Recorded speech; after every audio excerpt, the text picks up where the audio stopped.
All right, so according to YouTube, I'm live, and hopefully that's the case. Hopefully everybody can hear me just fine. Greetings and salutations, everybody. Welcome.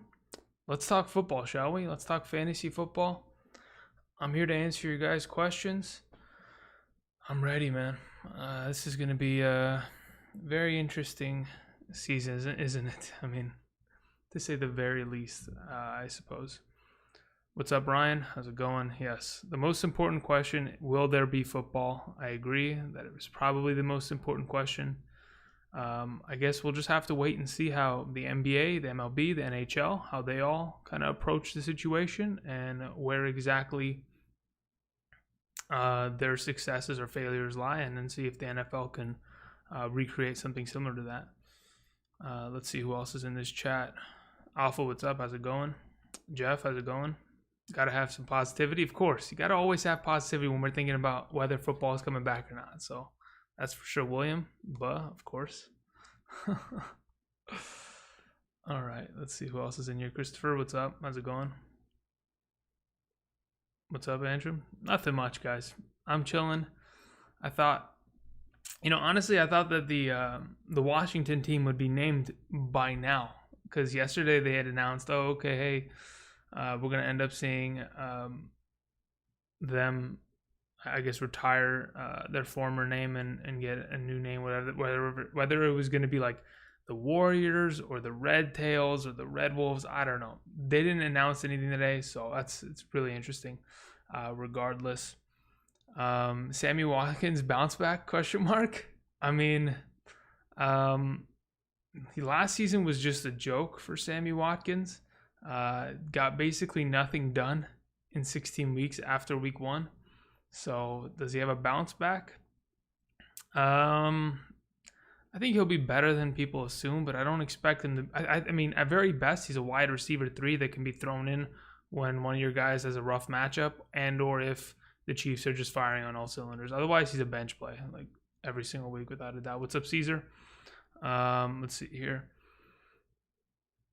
What is your take on the current pandemic situation impacting rookies and veteran fantasy efficiency? I mean, in terms of impacting what I do in terms of fantasy football, because of the fact that training camp hasn't started, we haven't seen rookie minicamp, and everything is kind of relied upon the date that they've set, late July. I think it's the 26th, and that's not even been agreed upon from the NFLPA, the Players Association. So at this point, to be honest, we haven't really been able to see how, competitions have broken down. Who is, winning training camp. There's a lot of rookie running backs, Clyde Edwards, Hilaire, Jonathan Taylor. These are guys that potentially can be the starting running back of their team week 1, but because we haven't seen any competition, we don't know exactly where they stand. So it's definitely hurt in terms of fantasy. Ryan Scott, what's up? Let's say for sure other leagues will blaze the trail. Yeah, of course. They have to at this point. William, you're trolling me. You got to stop. DC4Ls 1992 says, loving the background. What's up, Andrew? Ready for Rams versus Cowboys? That's right. Week 1, baby. I'm excited for that, of course. As a Rams fan, I already got the schedule posted up on the wall. We're ready for that. No problem at all. So yeah, it should be fun. Typically I think in the last 2 seasons, the Rams and Cowboys have split 1 apiece. So we'll see how that goes on week 1. Let's see here. Eric, what's up? How's it going? Thanks for going live tonight. Yeah, no problem. I mean, listen, I got nothing to do right now. I was working on a couple ideas for videos, and then I was like, you know what? I don't got anything to post. I might as well just start, fielding some questions, seeing what you guys are up to. Trying to help you guys as much as I can. What do you think they'll rename the Redskins to? I don't know. Honestly, Cade, at this point, the fact that they didn't name anything today, I heard that there was a rumor that they were going to name it something, but because of some legal issues, they didn't pull the trigger, which is interesting. Let's see here. Joe, how's it going? Let's see here. I'm almost OTC in the Scott Fishbowl draft. Thinking about taking Sammy Watkins in the 14th round as my 5th wide receiver, stacking him with my 1.03 Mahomes. Yeah, it's not a bad idea. Yeah, I mean, it just depends. I'd have to look at your team. But as a 5th wide receiver, in Scott Fishbowl, you can start, I think, 6 wide receivers in a given week, considering they can play it at the flex as well. So it just depends how you want to approach it. How do you think the Vikings will do this season? They should be fine. I think Gary Kubiak is now their offensive coordinator. Now that the offensive coordinator that they did have went to the Cleveland Browns to be their head coach, they're going to run the ball. Dalvin Cook hopefully signs or plays football under the contract that he originally signed under, so that won't be an issue. I think the fact that outside of Adam Thielen, I think Kirk Cousins is a backup.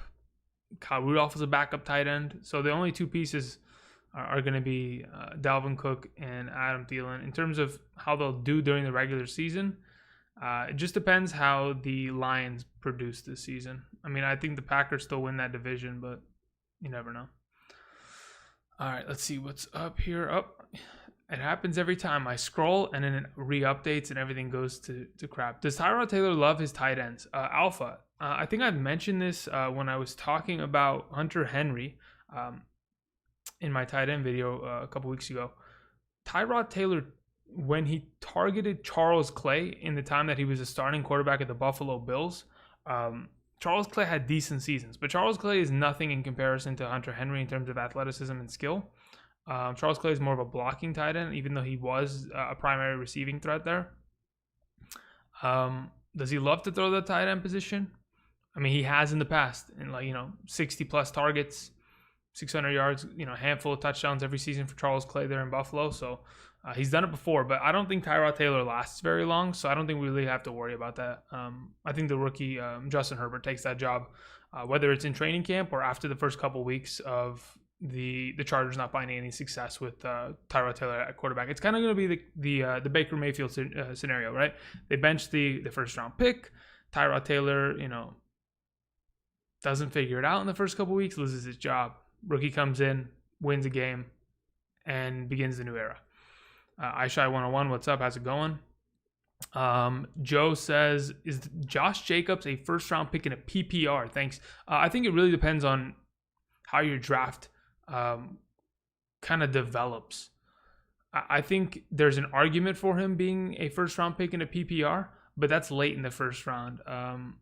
Because of the fact that DeAndre Washington is still there and Jalen Richard is still taking receptions here and there, Jacobs is just not as reliable in terms of a fantasy prospect in a full PPR rather than the other 2 formats.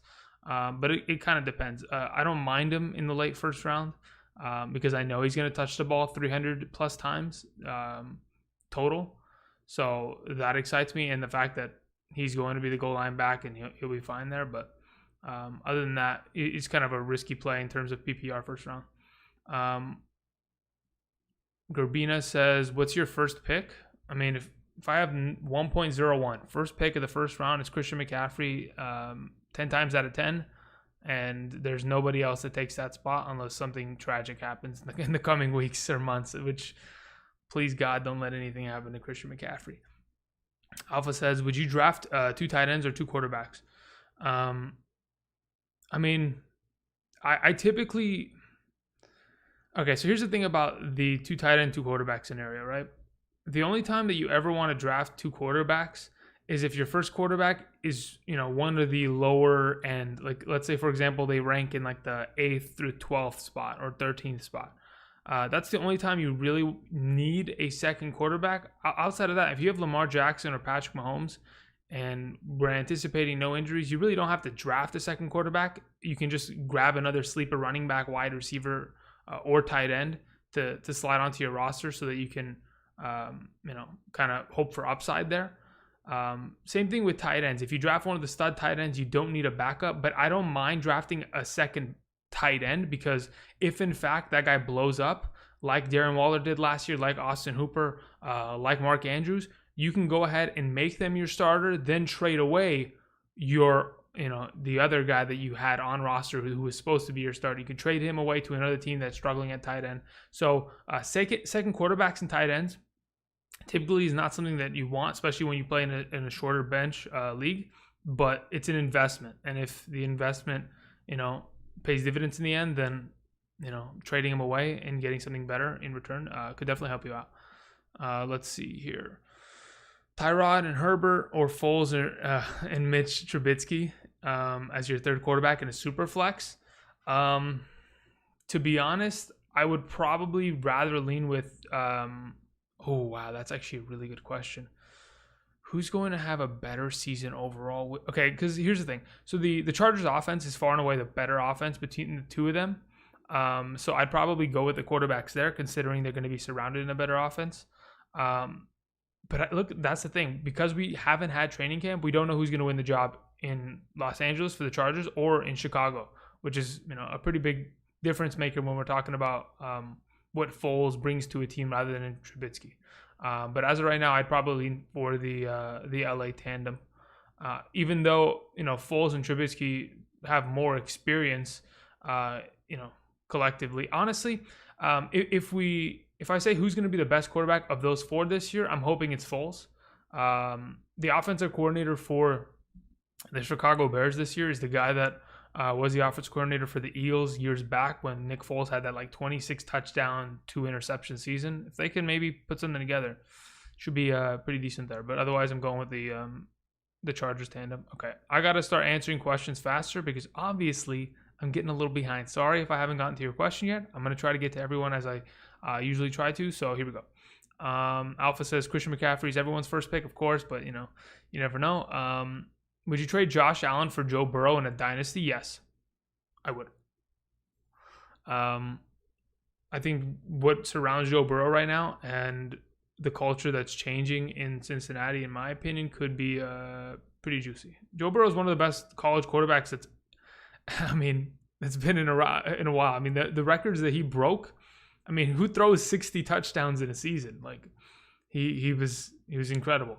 Now, it could be a one-year wonder, which I doubt it, but, I think I'd rather have Joe Burrow than Josh Allen at this moment in time. James says, Gurley or DJ? Damn, that's a good question. At this point, we're probably going Gurley over David Johnson, but it might be closer than you think. But yeah, we'll go Gurley over DJ as of this moment in time. The only thing that scares me about Gurley is that if he doesn't get involved in the passing game, he's going to be far too reliant on touchdowns.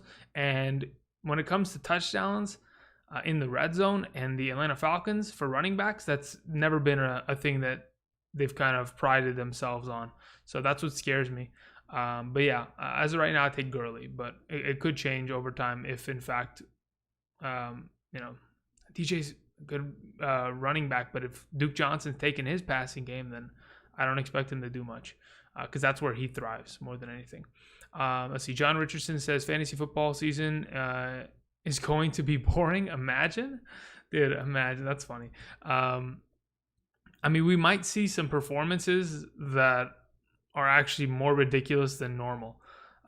Considering there hasn't been practices, I wouldn't say that it's out of the realm of possibility that when we show up to week 1, a team drops 50 points on another team, really just a complete blowout, not even close, because their defense is just not, moving at all. And, let's say, for example, Thursday night, if the Chiefs show up and they torch the Texans really badly, I'm not going to be surprised, or vice versa. Stuff like that could, Washington Capitals, it could be an idea. How high are you on Mixon? He's a top 8 running back this season. I love him as a first-round pick. Anytime I get the opportunity to draft him, it's great. But he has to be given the opportunity to succeed. There's times that he's not, and it hurts to watch.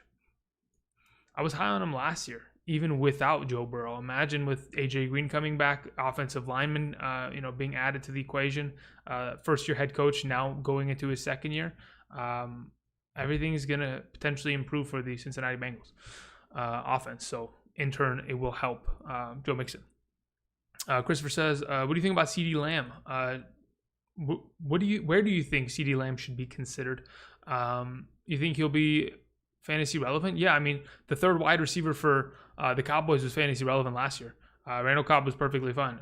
So you just have to kind of think about CeeDee Lamb as potentially like a wide receiver 4 or 5, which probably gets drafted in the 9th or 10th round. So yeah, that's pretty much where he sits. Unless an injury takes place to Gallup or Amari Cooper, he is the number 3 on that team. Would you rather have Terry McLaurin or Tyler Lockett in a full PPR? I'd rather have Tyler Lockett because I trust the quarterback far more. I know he doesn't get as many receptions potentially in a full PPR. That's what you want to rely upon. But if you go back, Tyler Lockett's consistently done it over 2 years. Terry McLaurin with Dwayne Haskins, there's a little bit of uncertainty there that scares me personally, so I'd rather go with Tyler Lockett. Kid Tony says, can I trust Allen Robinson as a wide receiver 1? I think you can. Now, do you want him as your wide receiver 1? No. You preferably would want him as your wide receiver 2. But if in fact you trade and you, instead of drafting an earlier wide receiver, go for your 3rd running back or an early tight end, I don't mind having Allen Robinson as a number 1 wide receiver. It's just you have to understand that the quarterback position is going to rotate. Regardless, he's played out of his mind last year. I mean, he was really good. Just snagging targets left, right, and center. Hopefully that's going to continue this year. But yeah, I could trust him as a wide receiver 1 potentially this season. But you want him as your number 2. DC4L 1992 says, how do you feel about pairing Josh Jacobs with Miles Sanders for anyone in the late picks? And I think that's perfect. If you can stack in the late first round Josh Jacobs, Miles Sanders, I think that's a pretty consistent duo in my opinion. Both of them young second-year players in offenses that want to run the ball. Should be good to go there. Cade Green says, considering Dalvin Cook may hold out, do you think it's worth to draft Alexander Madison? Yeah, absolutely, Cade. The question is, where do you draft Alexander Madison, right? Because typically he would only be drafted in the 9th or 10th round.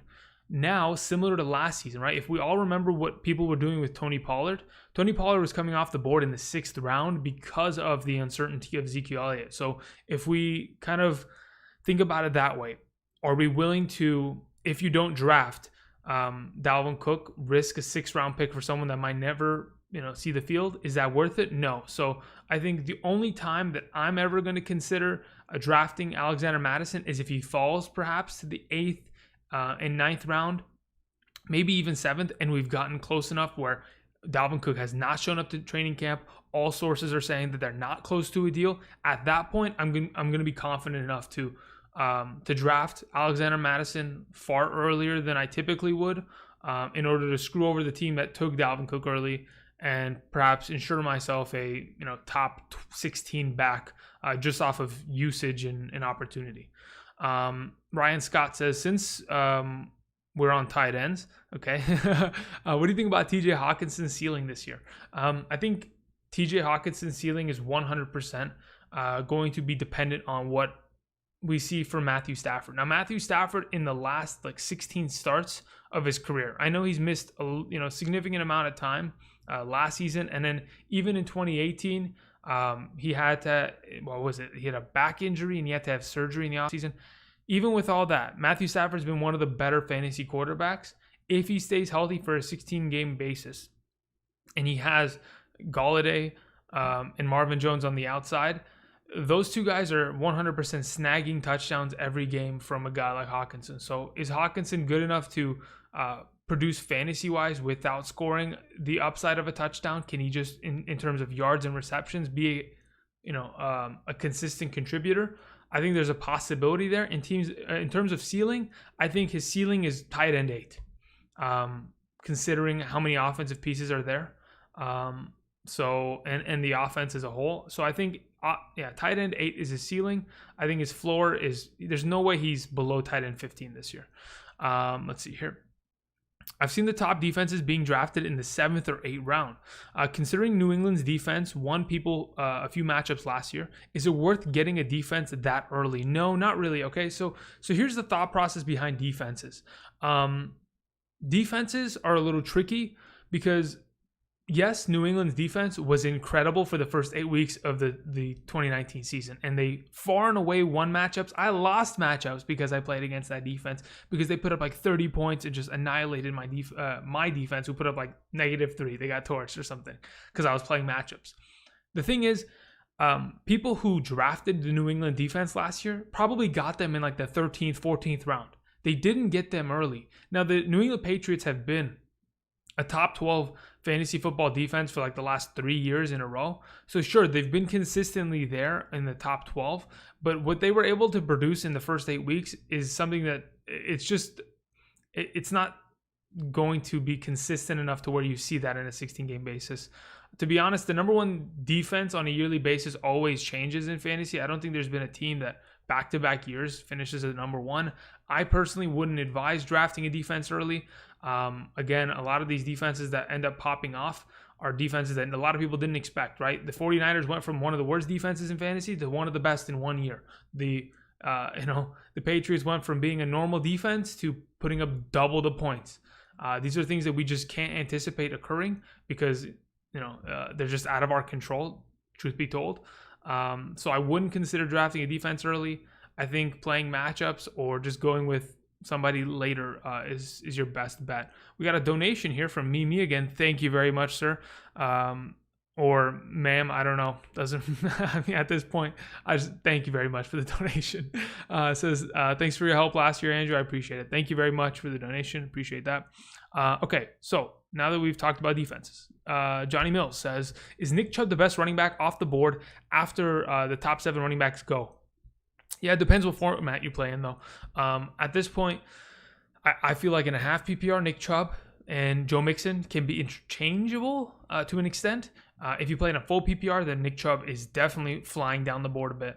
But yeah, I like Nick Chubb personally because I think that the offense is going to be predicated on running the ball. I mean, they went from one of the worst offensive lines and one of the worst offensive tackle combos in the National Football League to improving that with a Alabama first rounder and Jack Conklin, the right tackle for the Titans, who's one of the best in the league.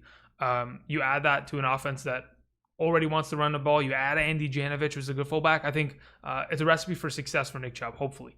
Let's see. Joe says, if waiting for tight end, who do you like? There's a lot of guys. Okay, so there's a lot of... I'm going to be putting out sleeper videos. Don't worry. There's guys that super late.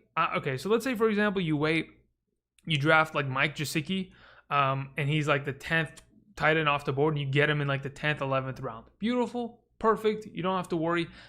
Perhaps he doesn't pan out, but he should typically maybe have a couple good weeks here and there if they target him a decent amount.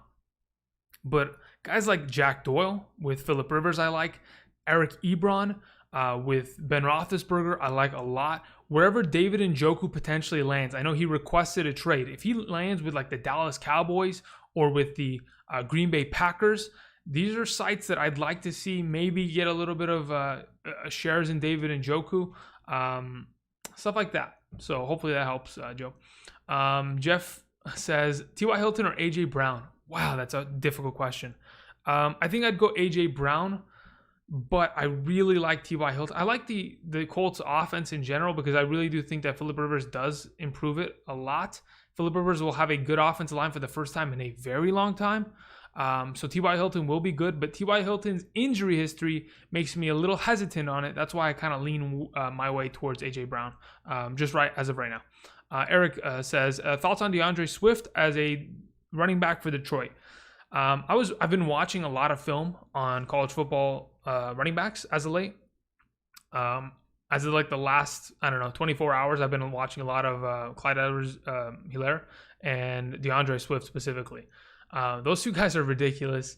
DeAndre Swift, the only thing that scares me, I know he's a Georgia running back, right? The NFL loves Georgia running backs, whether it's, the Shoney Michels or the Nick Chubbs, the Todd Gurleys. They make running backs. That's what their, college is for. Offensive linemen, running backs, couple defenders, wide receiver, very, very seldom. I mean, AJ Green was the last really good one.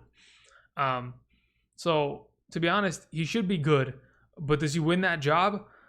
We got to wait till training camp. I think he's at this point, it's kind of hard to say if he's a better running back than Kerryon Johnson. I think he is. And because of the health issues of Kerryon Johnson, it's going to probably, bite him in the butt. And then we have DeAndre Swift coming in, taking the job and running away with it. But I don't think it happens week one. I think they split early, unless something happens this offseason. Alpha says, after doing a ton of mock drafts, I've realized that the middle picks are the best in my opinion. Yeah, honestly, look, the first 3 rounds are pretty much going to be the same for almost every league. Obviously, there's a couple leagues that you have that guy in your league that loves Dallas Cowboys, and his first 3 picks are Zeke, Amari Cooper, and Dak Prescott, and he doesn't care, right? There's always going to be guys like that that just make random picks just to mess around or because that's what they believe. Outside of that, everything from the 3rd round on is where you win your league, in my opinion, right? The decisions you make between a Melvin Gordon or a David Johnson in the 4th round or earlier is going to be the defining picks of your draft. So I agree with you, Alpha. And they do have, there's a lot of better picks there in terms of depth that you can rely upon. John Richardson says, we don't have to practice or preseason to even get these answers. We don't even have to practice yeah, well, I don't know what that means. Maybe you can re-explain that. Jabron Lames says, how do you feel about a strategy where you draft the top 10 running back in the 1st round, then Lamar Jackson in the 2nd? I will have a video about that a little bit later, probably this month. I want to say maybe next week. There are strategies to drafting Lamar Jackson early. It's just about where you pick. Again, like drafting a top 10 running back, the question is, where are you drafting? Are you drafting 101, 0.06, or 110? That's the question. I think I've pretty much kind of locked down a pretty good strategy in terms of drafting a running back. I mean, I would probably say it's safe to say that you want to draft Lamar Jackson after getting one of the first 4 picks, right? When you get McCaffrey, Saquon, Zeke, or Kamara, and the 2nd round comes back, and Lamar Jackson's potentially there, and you can lock him down. Then in your 3rd round, lock down another running back like Leonard Fournette. Like imagine starting Zeke, Lamar Jackson, and Leonard Fournette. I feel like that's a pretty good start. So we'll talk about that in the coming weeks either way. Apple Juice, what's up? Says Allen Robinson or Devontae Parker? That's really, that's a good question. So I was doing research on wide receivers yesterday, looking at how many wide receiver 1 performances guys produce. I think Michael Thomas was the most with 9. The second most, I think, was like Julio with 6. And there was a bunch of 6s. I think Devontae Parker was one of the guys with 6. Allen Robinson had 6. These guys are similar, but it depends on which quarterback I trust, right? At this point, the question mark behind Allen Robinson on who's going to be starting quarterback there doesn't really scare me that much. In terms of talent between the 2 of them, I do think Allen Robinson is the more talented wide receiver. I don't know. I think I'd have to kind of look at potential matchups this coming season because I know Devontae Parker. Yeah, you know what? Let's hold on to that. Let me think about that. I'll think about that for a couple minutes. Because right now I'm kind of leaning towards Allen Robinson, but I really do like Devontae Parker a lot. In a 10-team PPR, is Kamara and Miles Sanders first 2? Yeah, that's a great first 2 picks. Set you up for success. Do you think who do you think will be the top waiver wire ad of 2020? That is a really good question. And that's kind of hard to say because typically top waiver wire ads are guys that we don't expect coming. So who is the deepest sleeper? That's basically your question. Who is the deepest sleeper of this draft who out of nowhere will turn heads and win leagues? As of right now, I'm going to throw it out there. Let's try Jerick McKinnon. Okay? Jerick McKinnon. If they trade Mostert, I feel like that's the guy that maybe shocks the league after he's been out for so long. Let's see here. If you draft Jonathan Taylor, would you feel better if you also had Mac later on? Yes, 100%. If I can lock down the RBBC there and then eventually, after it's determined who's going to be the starter, have both of these shares, it's perfect. The question is, it's going to eat up a roster spot and then having to leave Mac on your bench every week, because if you drop him and then something happens to Taylor and you don't have Mac in an offense that he's been very productive in, that's what scares me. But yes, I would want to have both of those starting guys, or the tandem there. Let's see here. Blitz Rules 240 says Drake and Sanders at the turn or Julio and Kelce in a 10-team PPR. I have the 10th pick. To be honest, I'd rather have the 2 running backs. But That's just my thought process. Because if you let those two running backs like Drake and Sanders leave and you haven't selected either of them, and you take Julio and Kelce, by the time the draft comes back to you, your best running back options are guys that maybe aren't going to catch the ball very often. And when we're talking about a full PPR league, you're going to be left with like a Mark Ingram as your RB1. That's not a bad thing. It's just he catches 20 balls in a season and doesn't really contribute in that neck of the woods, which you really need to bank on it in a full PPR. Let's see here. Do It 420 says, would you prefer a late round tight end like Gesicki, Jonnu Smith, Blake Jarwin? Yeah, I don't mind any of those guys at all. I think Jonnu Smith is great, and so is Mike Gesicki. Blake Jarwin's a question mark in my opinion. Mike McCarthy offenses don't really like using tight ends, right? Who is the bust of the year? You know what's funny? Every time I talk about Amari Cooper, everyone gets triggered. Like, Amari sucks. No, I get it. You know, he's not consistent, but everyone kind of points in that direction. I don't think it's that brutal. I think everyone's just trolling me to an extent. I get it. There's arguments against him, and they're glaring, and it's a problem. But the biggest bust of the year, Joe, man, let me think about this to an extent. The biggest bust of the year. I think the biggest regression comes from Lamar Jackson this year. Maybe 70-point regression. But the biggest bust, because he's not going to be a bust. He'll still be a 20-point quarterback every week in a 4-point per passing touchdown format. The biggest bust overall, I don't know, actually. I have a feeling that it's potentially, I don't know, I got to think about that one as well. Because there's so many names to think of. Neil Fields says, Drew, do you think Kamara is going to have a big year this year? I hope he does. I really hope. You know, as much as the Saints bother me because they're an NFC, combatant of my Rams, I really do love Alvin Kamara. I mean, he's so good. So to be honest, I hope he has a huge year. The guy's been averaging I think when healthy, 18 fantasy points per game in the last couple of years, or 18. I think he's having. Was it 18 fantasy points? No, it wasn't 18 fantasy points because he had a dip. I think it's 18 total touches per game. When we're talking about 18 total touches, if we can increase that a little bit, get him more involved on the ground, then we can have him see a big year. But if Latavius Murray's taking touches here and there, it kind of bothers me a little bit to an extent. But either way, which mic are you using? Hopefully it doesn't sound bad. If it does sound bad, I apologize in advance, Jose, but this is a Blue Yeti. So hopefully it sounds good. If I can get a thumbs up in the chat to make sure this sounds good, because if it doesn't, then that'd be good to know. But yeah, it's a Blue Yeti. I've had this for a couple of years now. I bought it off my cousin who used to do YouTube back in the day. So he's had this for maybe 3 years. This is about like a six-year-old microphone, I'd say. It's doing me pretty well. It's either this or I got to go buy a new $500 one, and I don't have the money to go spend on a $500 microphone. Anyway, Christopher Benitez says, don't draft defense. Pats only perform because of the circumstances of the shitty division. It won't happen again. Agreed. Absolutely. Let's see here. It says, who has a better 2020 season? Juju Smith or DJ Moore? Okay, so I'm hoping that they're both going to end up potentially in the wide receiver one conversation.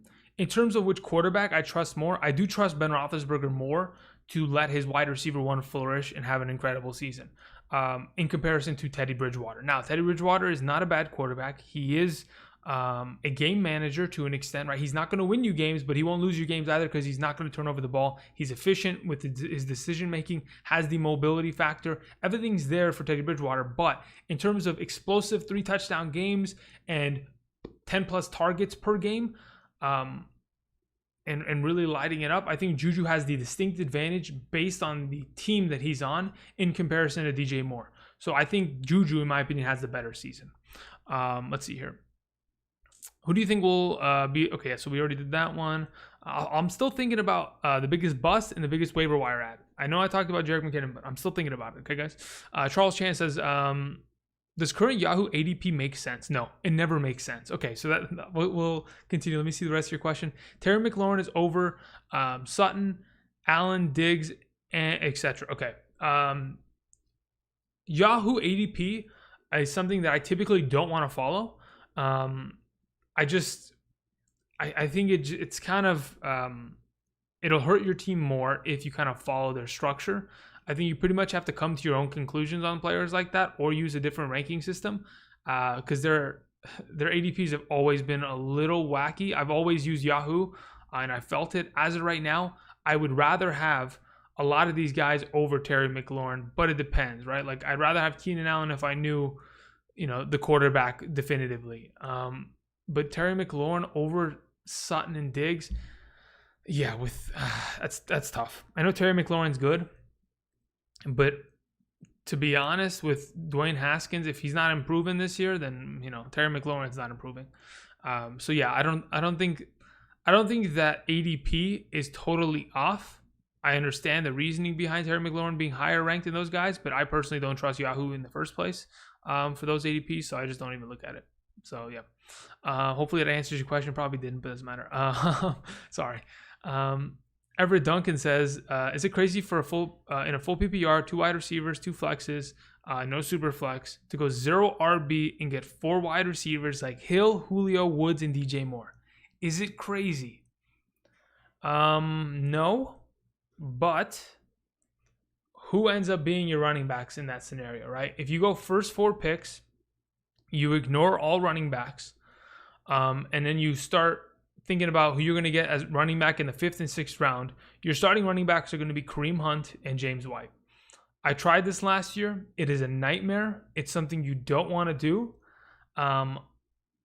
Because, okay, so I tried it last year specifically. I tried to go 0 running back a lot, with like Tyreek Hill and Odell Beckham at the end of the first round, or Tyreek Hill and Devontae Adams at the end of the first round, right? Or Juju Smith in the end of the first round. All those guys got hurt. Now, that hurt me horribly, right? My season was over, dead in the water, gone. That league, wash.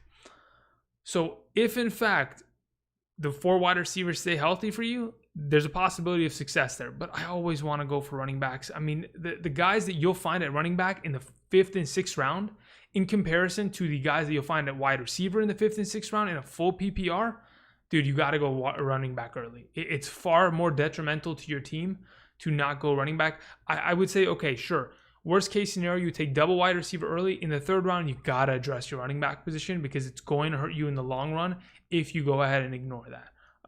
That's just my suggestion at this moment in time. Hopefully that helps. Cade Green says, where is the highest you ever would take a wide receiver? Michael Thomas, 1.05. Full PPR. Maybe 1.04, but in a half PPR, Michael Thomas, 1.05, 1.06. That's the highest I'd ever take him. But even then, I'm a little sketched out about that. I might want Derrick Henry more in a half PPR, but that's the highest I take a wide receiver at this moment. What do you think about picking James Conner in the 5th round in a 10-team full PPR? I think that's good value for a guy that is relatively ignored in terms of fantasy value because of the injuries that he's had over the last couple of years. So I'm fine with that. It just depends on how the rest of your roster look and what's available. There's a lot of variables that we have to take into account that I can't take into account right now. But otherwise, I like that. Johnny Mills says, "Are we liking Cam Akers? ? Cam Akers is very interesting because I'm very afraid of the Rams trying to do a running back by committee. Malcolm Brown 1st down, Darrell Henderson 3rd down, Cam Akers, the 2nd down, whatever the heck, a different running back for every down. I'm afraid that the Rams backfield might look like that this year. And if that's the case, I'm going to cry. Probably not on stream, probably after stream, but eventually. Hopefully that's not the case. I like Cam Akers. Does he fill in the shoes for Gurley? Nobody really fills the shoes of Gurley because of 2017, 2018 production. Even last year, Gurley had some pretty good weeks, even with a busted knee. So I don't know. We'll just have to wait and see. I like him, but do I love him? We'll just have to wait and see what kind of opportunity he gets and how he, I guess, acts upon said opportunity. Mike Hubert says, rank these wide receivers if you could. Okay, yeah. Thielen, Juju, Cooper, A-Rob. I'm assuming this is some sort of PPR format. I mean, look, for my rankings that I did last week, I think I had Cooper, Thielen, Juju, and A-Rob in that order. So yeah, Cooper, Thielen, Juju, A-Rob. So I'd probably stick with that. I don't think I'm willing to change my rankings this quickly. It's only been like a week. So if my mind changes, which it 100% will in the coming future, I'll keep you up to date. We'll do another rankings video soon. Woods or Thielen? I'd rather have Thielen right now. But I love Robert Woods. Listen, you throw a Ram, if you throw a Los Angeles Ram in front of me, it's kind of hard not to lean that way because I watch so many Rams games, right? If I sit down and watch a Rams game every single week, I want to root for the players and then also be rewarded fantasy-wise. Okay, regardless. Thoughts on Jonathan Taylor? Would he be a good RB2? I think rookie running backs as an RB2 is a very scary situation. I know a lot of teams have done it in the past, right? You take even people have taken Saquon as their RB1. But this year specifically with the rookie running backs and the teams that they've been drafted to, taking a rookie running back as your RB2 is one of those decisions that makes or breaks your season. So I don't mind Jonathan Taylor as the number 2 behind that offensive line in Indy. It's just a matter of, and especially, his pass work. Like, he's actually a reliable receiver. Marlon Mack is not in turn, Jonathan Taylor has a lot of miles on him. He could get injured. I doubt it. 2,000 yard seasons back to back, 6,300 rushing yards in the last 3 seasons at Nebraska. Those are running back numbers that all Nebraska guys typically have. But Jonathan Taylor is a special player. Regardless, I don't mind him as an RB2. It's sketchy. Okay. Everybody for putting up those thumbs up. I appreciate it. Thank you very much for giving me the thumbs up on the audio dealio. So I appreciate that. Let's see here.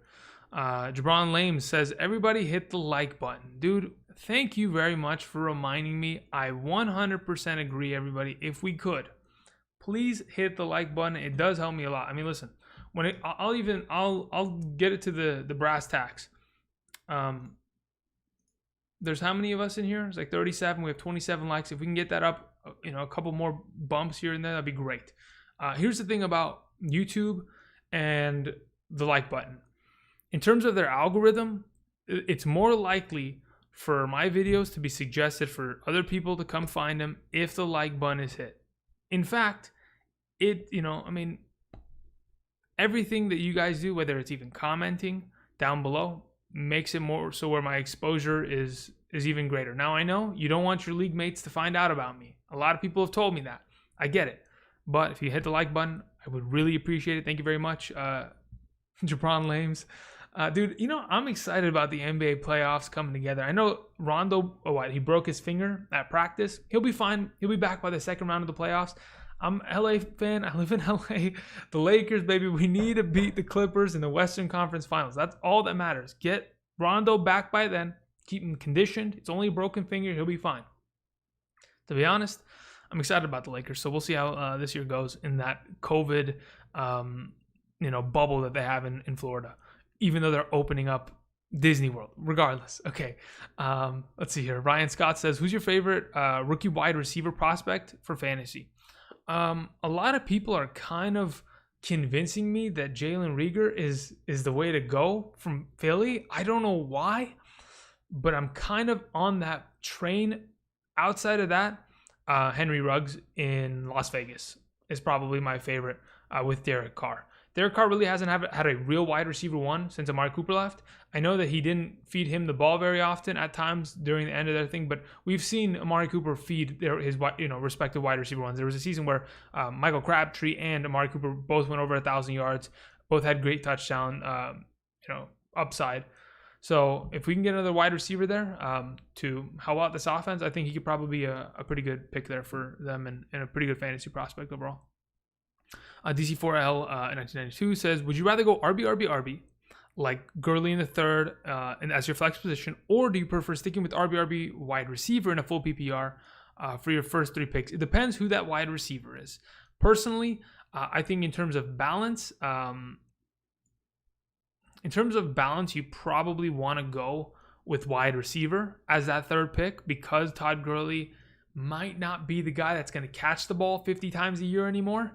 And because of that, on a 1-year deal, they could throw him away instantly. He's pretty much like a toss-up. I think at this point, I'd probably say I want to go with that wide receiver in the 3rd round. Hopefully, DJ Moore's there, Juju Smith-Schuster's there. Guys like that excite me, and that's probably where I'd go. But I don't mind the triple RB start. It's just, where do you go from there? At that point, you got to address wide receiver for the next 2 picks, maybe 3 picks in a row. The wide receiver depth is not bad there. You can get a Tyler Boyd and flourish with him as your wide receiver 2, with a guy like Devontae Parker as your wide receiver 1 potentially, right? So I think both strategies are great. I just probably would rather go with the wide receiver in the 3rd round in a full PPR, in comparison to Gurley specifically. Alpha says Sammy Watkins or Jalen Reagor in a full PPR. To be honest, now that that's brought up, I mean, if it's all the same and Sammy Watkins is sitting on my bench, I think I'd rather have the rookie and hope for the upside. I think that's where I'm kind of leaning right now. Yeah, that's kind of where I'm leaning overall. Let's see here. Do you think Lamar Jackson will rush for 1,000 yards? I think Lamar Jackson will rush for 1,000 yards. I just think that his touchdown total in the passing game, decreases a good amount. I mean, I think he had 36, 37 passing touchdowns. That's a pretty ridiculous number, right? But even, I think I talked about this when I talked about quarterbacks a couple weeks back. Even if he threw half as many touchdowns, if he, instead of throwing 36, he threw 18, he would have still been the number 1 quarterback in fantasy. I don't think they can stop him in the running game. I literally sat down, I went to YouTube, I looked up every Lamar Jackson run from 2019. Even quarterback kneels were in this highlight film. I proceeded to watch it for the next 3 hours and break down, was it a designed run? Was it an option? And I just wrote it down. This is going to be in the draft kit. By the way, there is a draft kit coming this year. August 1st, it will be released. It'll either be connected, it'll most definitely be connected to Patreon, but I'll have a website that you guys can find it on. We'll talk about all that kind of stuff and information as the weeks progress and I get closer to the release of that. I've broken down everything that Lamar Jackson did last season. He's ridiculously good in the running game. He's so efficient, and defenses just, they don't have enough manpower to stop it. Even when they put 8 in the box, it's just too difficult. So yeah, I think he's rushing for another 1,000-yard season. Preston Williams or Cristian Kirk? Preston Williams is fun. I thought before last season, I think I had a Patreon only, my sleepers of the year. Preston Williams, one of them. He was looking like he was getting in the right spot, but unfortunately got injured. Between the two of them, I'm hoping that the possibility of DeAndre Hopkins opening up more potential for Cristian Kirk is actually a real thing. So I'm going to lean with Cristian Kirk right now. But Preston Williams should be good. It's just that he's coming off an ACL. If he's ready to go, then I'm willing to draft him. I think you can get Preston Williams really late in drafts because a lot of people don't really see the name and immediately know where he's from or what he did last season. I mean, he was the reason why Devontae Parker popped off. I mean, Preston Williams was great. He was consistent for the first 6 weeks of the season. He tore his ACL, and then Devontae Parker pretty much, took the torch and ran. And that's why he was as good as he was, because Preston Williams' opportunity went towards Parker. My biggest prediction, Jared Goff will be a top 8 fantasy quarterback in this year. Oh my God, man. Can we be best friends? This is what I like to hear. A guy that's all in on the Rams with me? Whew. Damn, dude. That's what I like to hear. But there's no way that happens. I hope it does. I don't think it will. Thoughts on Derek Carr as a sleeper? No. Look, Derek Carr last year had more QB1 performances than Tom Brady, right? But Tom Brady was still a top 12 quarterback. The problem with Derek Carr is that even though he has good performances, his inconsistencies and the offense that they run in Oakland, Las Vegas, does not lead to Derek Carr's success. It leads to them just running the ball and just plugging up the middle and scoring that way instead of Derek Carr being allowed to, really let his arm go. He's more of a game manager at this point. So as a sleeper, I'm not really too excited about it. Let's see here. Which is a better sleeper prospect? Boston Scott, Zach Moss, or Keyshawn Vaughn? Excuse me. I think one of the... Okay, so Boston Scott proved that he's a great receiving back. Far and away last year, that's what he proved. Even with Miles Sanders in the games. I mean, with him and Miles Sanders, I think the 3 games that they played together where they were both the consistent RB1 and 2, Boston Scott caught the ball 6 times a game in those 3 contests. Boston Scott can definitely be a guy that produces well. I just think that a lot of his production from last year was because of the fact that the wide receiver position was kind of depleted for the Eagles. So I don't think they need to rely upon him as much this season. I think it's between Zach Moss and Keyshawn Vaughn. Keyshawn Vaughn as the biggest sleeper. Scott is more of a handcuff that you're hoping kind of figures it out. But between the two, I want to say that Vaughn is probably the go-to, considering how much we've seen Brady like targeting James White. They're saying that he is the James White of that offense now. So if that's the case, I like that as a sleeper option. Zach Moss, I don't mind. I'm just a little, I'm not really convinced on what kind of a share he'll have in comparison to Devin Singletary. I know that they said that they want Zach Moss to be their Frank Gore from last year, but we'll see how that sounds,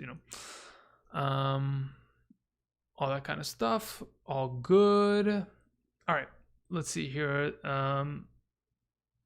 The Danny DePina says, I'm in a 2 QB league. I love to hear that. I love 2 QB leagues, people. I mean, that is my favorite league to play in. I've had the 7th pick moved up in to the 4th pick as I swap first, okay, and swap second, okay. Okay, hold on. So you swap from 7th to 4th.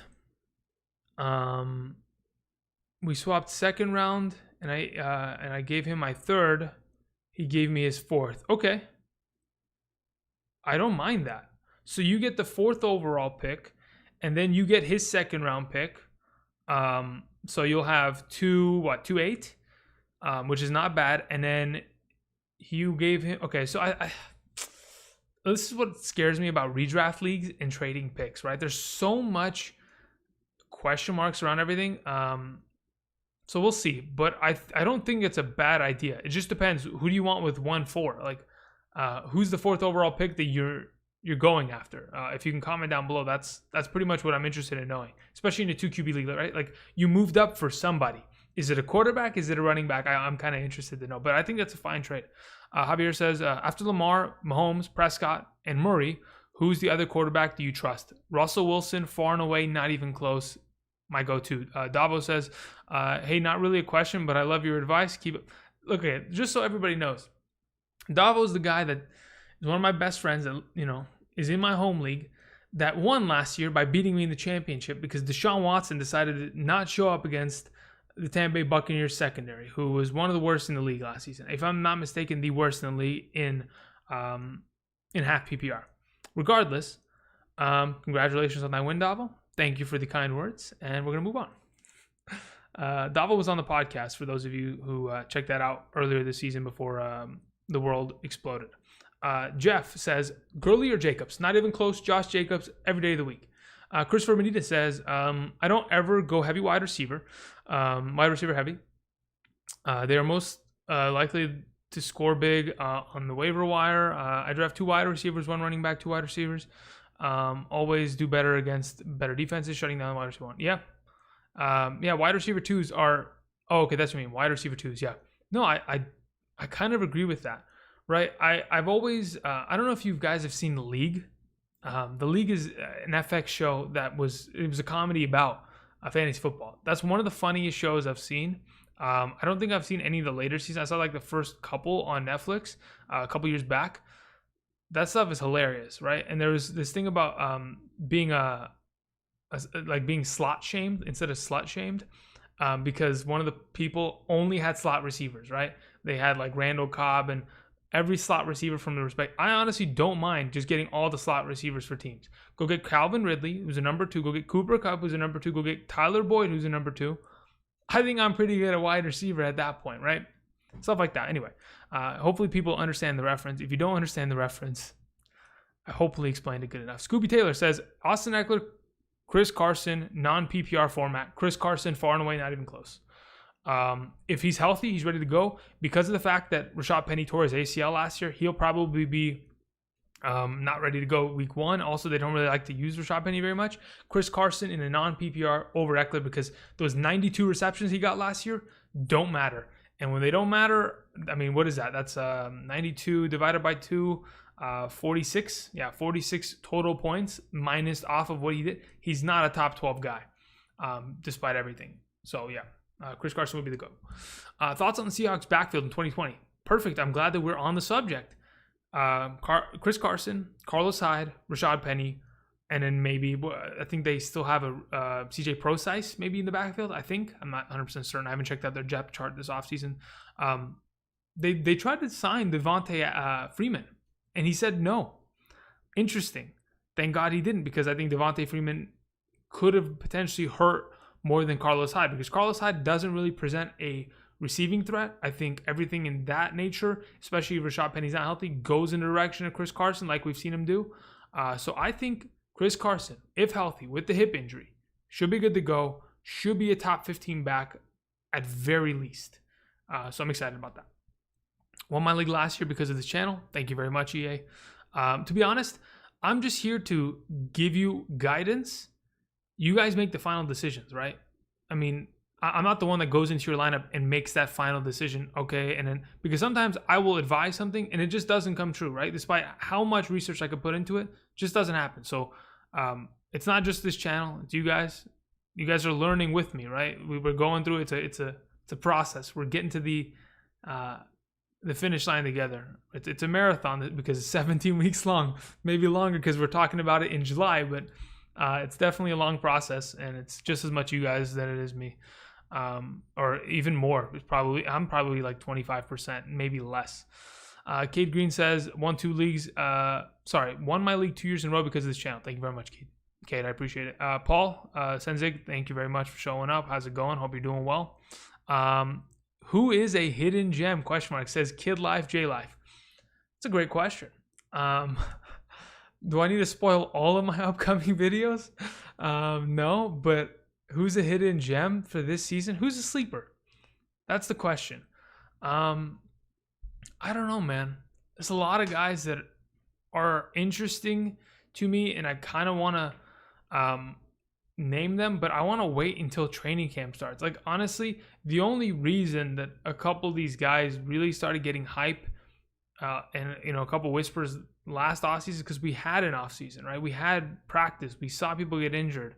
And hidden gems were there, but hidden gems is typically a weekly thing, right? So, and even then, I'll be honest, like, there are some weeks where I'll go and I'll sit down and I'm like, okay, I need to come up with 6 hidden gems, and I can come up with 3 of them, and there's 3 others that I can't come up with, and so I scrap the video. Like, I have to, because I'm not willing to come out and say, yeah, these 3 guys will probably be good, and then they influence you to put them in your lineup, and then I ended up killing your lineup, right? Like, anyway, hidden gems, very volatile, but we'll talk about that as the weeks progress, as we get closer to the season. Let's see here. Scooby Taylor says, do you see Denzel Mims as a viable fantasy option? Okay, that's not a bad idea for the Jets, right? If I'm not mistaken. My thing is, Robbie Anderson wasn't great last year as the wide receiver 1. Robbie Anderson is a talented guy. He's in Carolina for that reason. I just think that the number 1 wide receiver is Jamison Crowder. Now, I learned that the hard way. A couple years back, somebody came into my comment section and lit me up. They're like, Andrew, your analysis on this is horribly wrong. The offense for the Jets is West Coast. All they want to do is allow Sam Darnold to throw the ball to the slot position 7 times in a singular drive, get him warmed up, and then let him loose to get into a rhythm and then start throwing deep. Quincy Enunwa is going to be the best. Quincy Enunwa then got hurt, and then they eventually got Jamison Crowder in the future. And I believe that is, when we saw it with Jamison Crowder produce last season, at times, that pretty much stands true.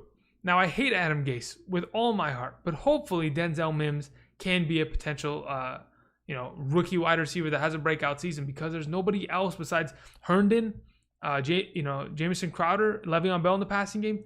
Mims is in a very good spot. I like that idea, Scooby Taylor. Thanks for bringing that to light. So Joe says, as far as your earliest, biggest bust question, let's just say, who are you shying away from? Thank you. That seems like more of a plausible answer that I can get to. Let me go look at some names. Let's go look at the top. Let's go look at top running backs from last season, shall we? Who am I shying away from? There's a lot of guys I'm shying away from. Like, I don't want to touch Marlon Mack now that Jonathan Taylor's there. I'm afraid of touching Ronald Jones. I'm shying away from David Montgomery to an extent. Outside of running backs, I'll take any of them. Let's move on to wide receivers. Wide receivers. Any of these guys that I'm shying away from. I like Chark. I like Edelman. I like Mike Evans. Jarvis Landry's fine, but dude, there's not a lot of guys that I'm... Okay, so there used to be guys that so I used to approach fantasy football by like straight hard numbers and, hey, you didn't perform well in the past, therefore you'll never be good kind of ideals at times, right? Like I did that really hard with Derrick Henry last offseason and it bit me in the ass. I've got to stop doing this where I say definitively, you're just nobody to me, right?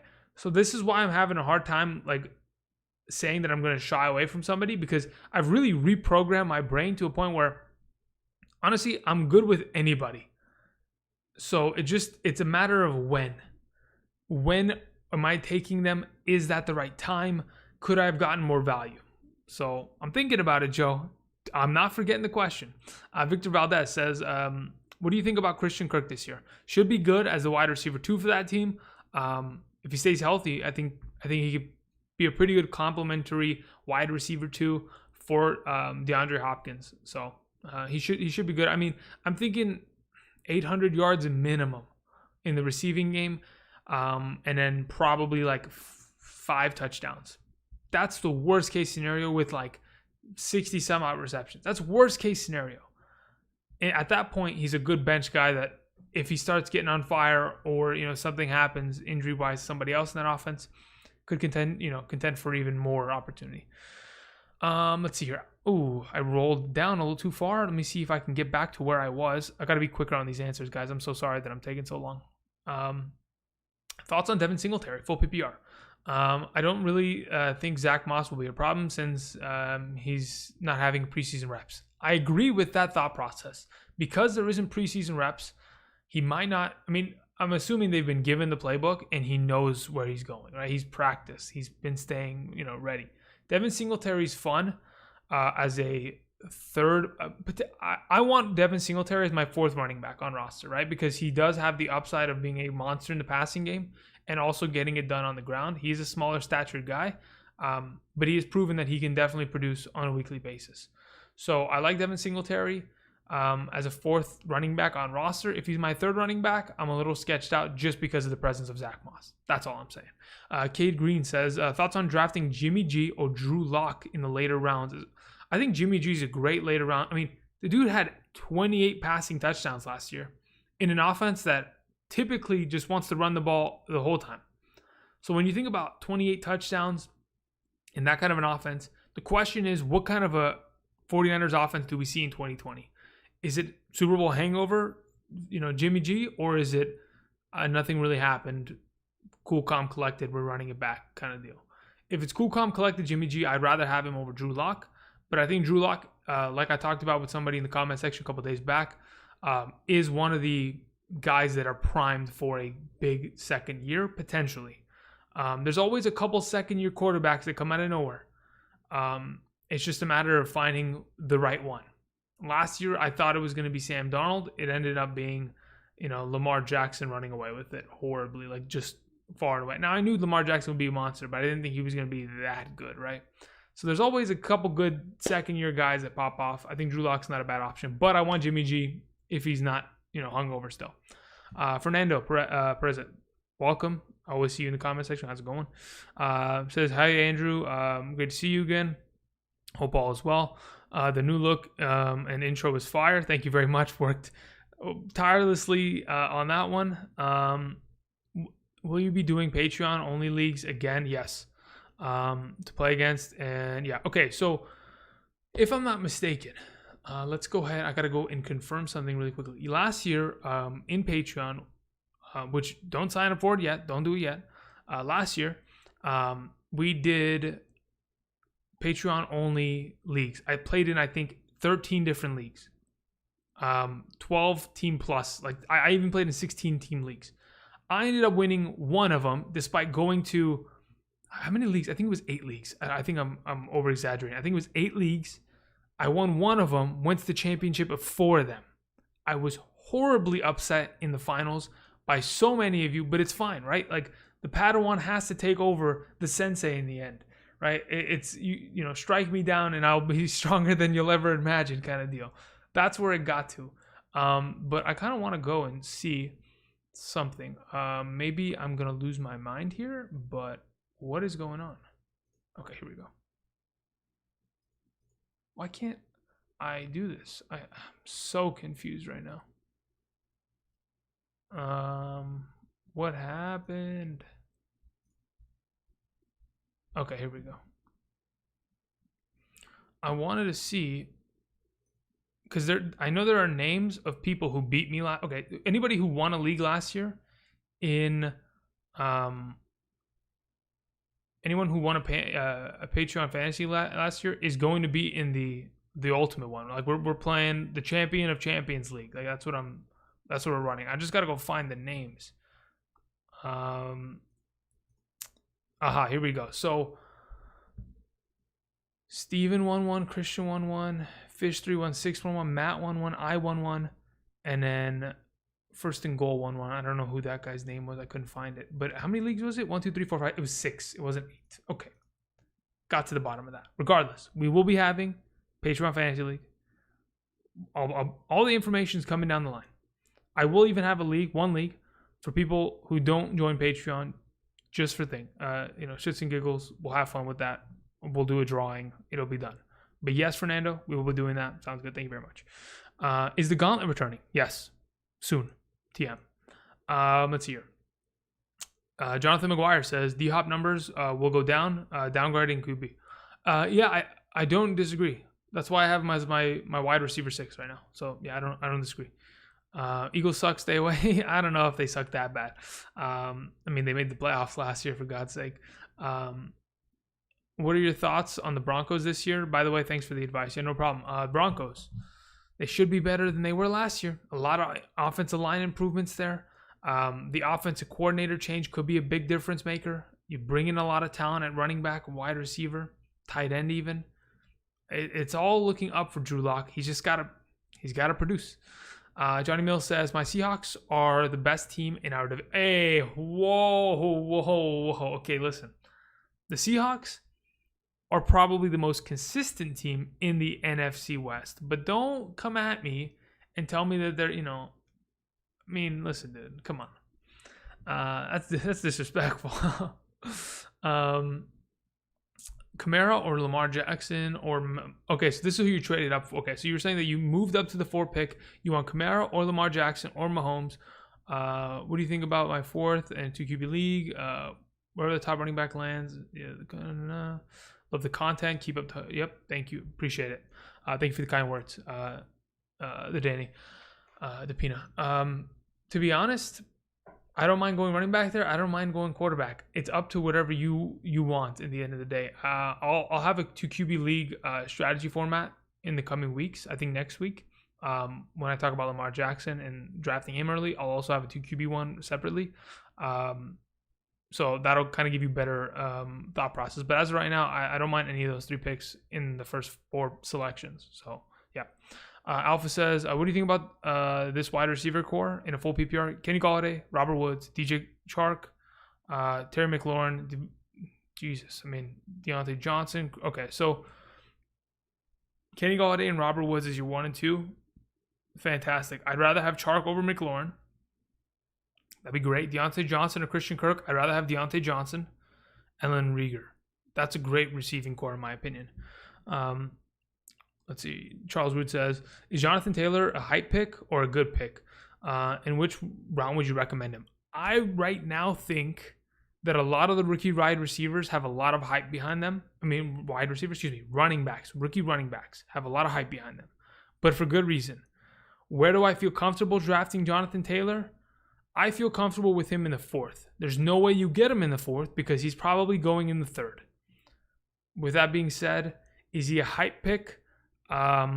Potentially, because if it's an RBBC there and he doesn't, break away from Marlon Mack and Nyheim Hines, then you have a running back that's touching the ball 10 times a game and might not get the touchdown. Even if he's averaging 6 yards a carry, 6 points. That's what scares me. That's why I'm waiting for the offseason, or not offseason, the training camps to finally begin at the, in a couple weeks here. When should I consider drafting Deebo Samuel? Or should I skip on him and pick Brandon Ayuk?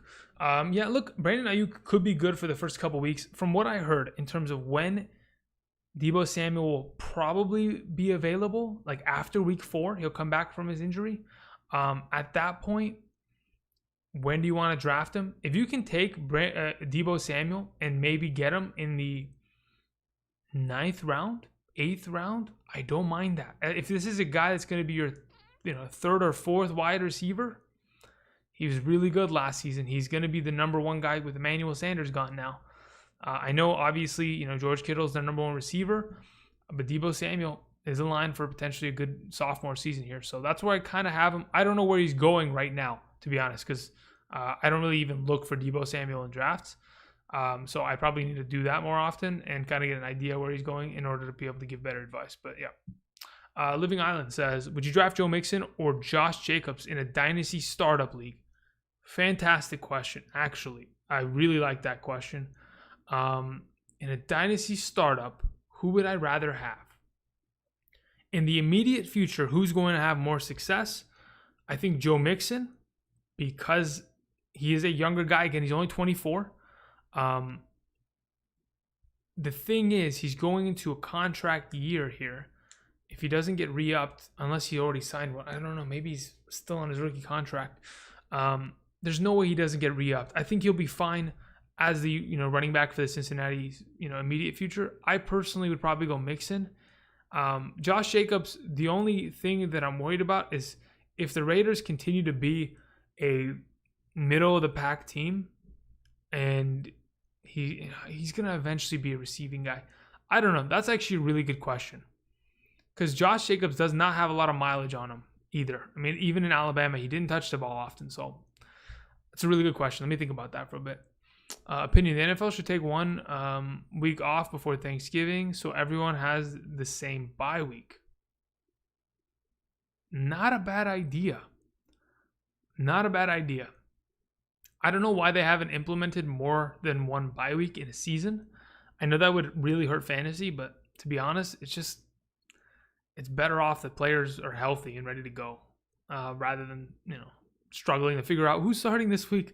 Is he healthy? Let's go look at the practice log. Let's go look at an interview. Let's go look at an article.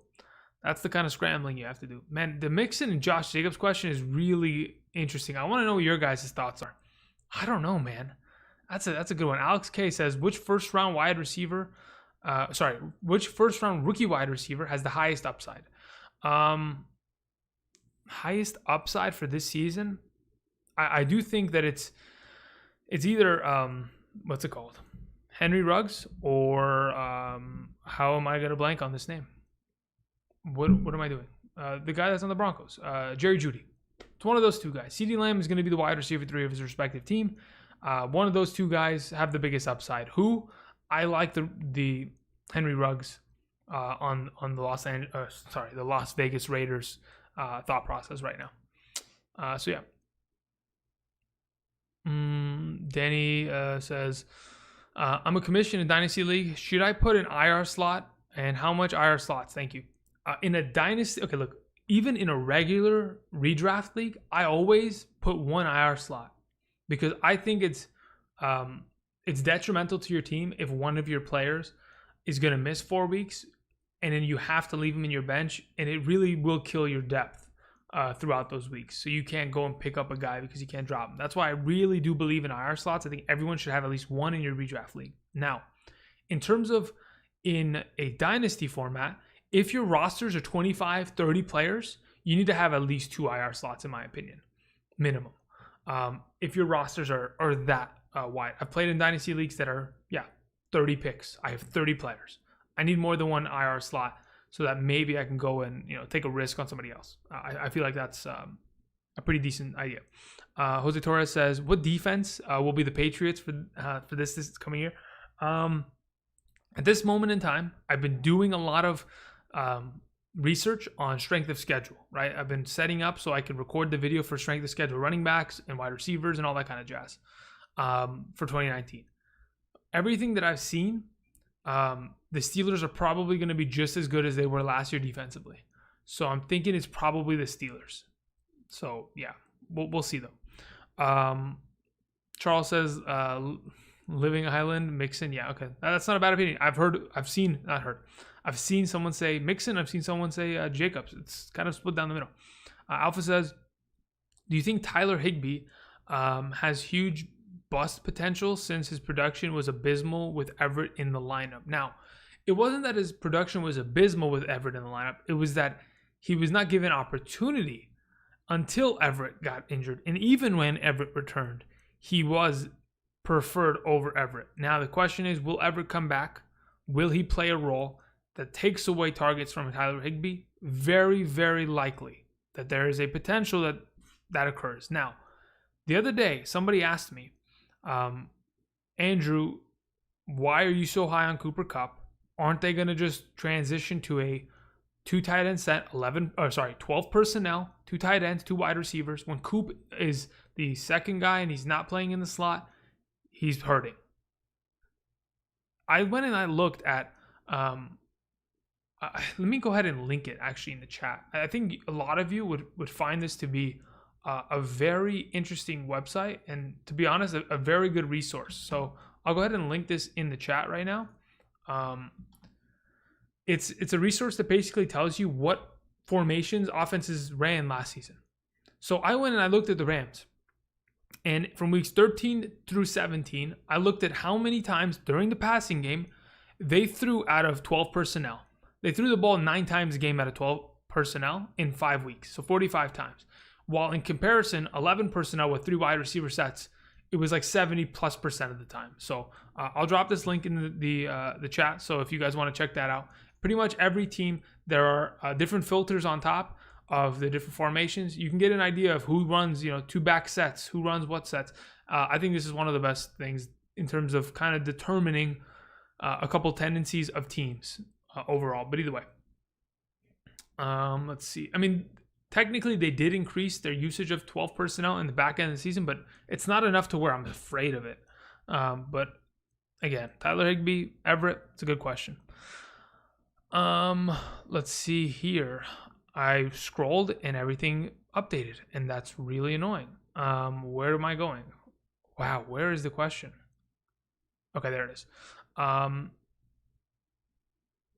Let's see here. Would you draft a wide receiver from the Texans? I only would draft Brandon Cooks. That's it, done. I'd probably pick Gronk above Higbee. Yeah, I don't mind that. I mean, it's to each their own. Whatever you think. Do you think Antonio Brown comes back this year? Yes. I think he will be signed to a team this season. Will he play in the first 8 weeks? I don't know. I think he might be suspended for a good amount of time. But the Patriots went ahead and they dealt with his entire contract dealio that took place last year. They recouped some money. They're good to go. Brown doesn't have to deal with that anymore. He's absolved of anything in that scenario. He's ready to be signed. Seahawks, you know what? To be honest, if I'm the Packers and I want to win a championship, I go sign Antonio Brown. Just saying. Moving on. Cooks or Fuller? I'd rather have Cooks. Fuller gets injured too often. Let's see here. We still good? Okay, yep, okay, cool. Is Brandon Cooks still relevant? Yes, he is.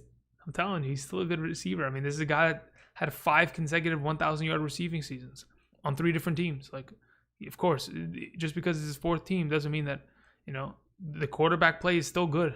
He's going to be the number 1 there. I'm picking number 10 out of 12, says Living Island.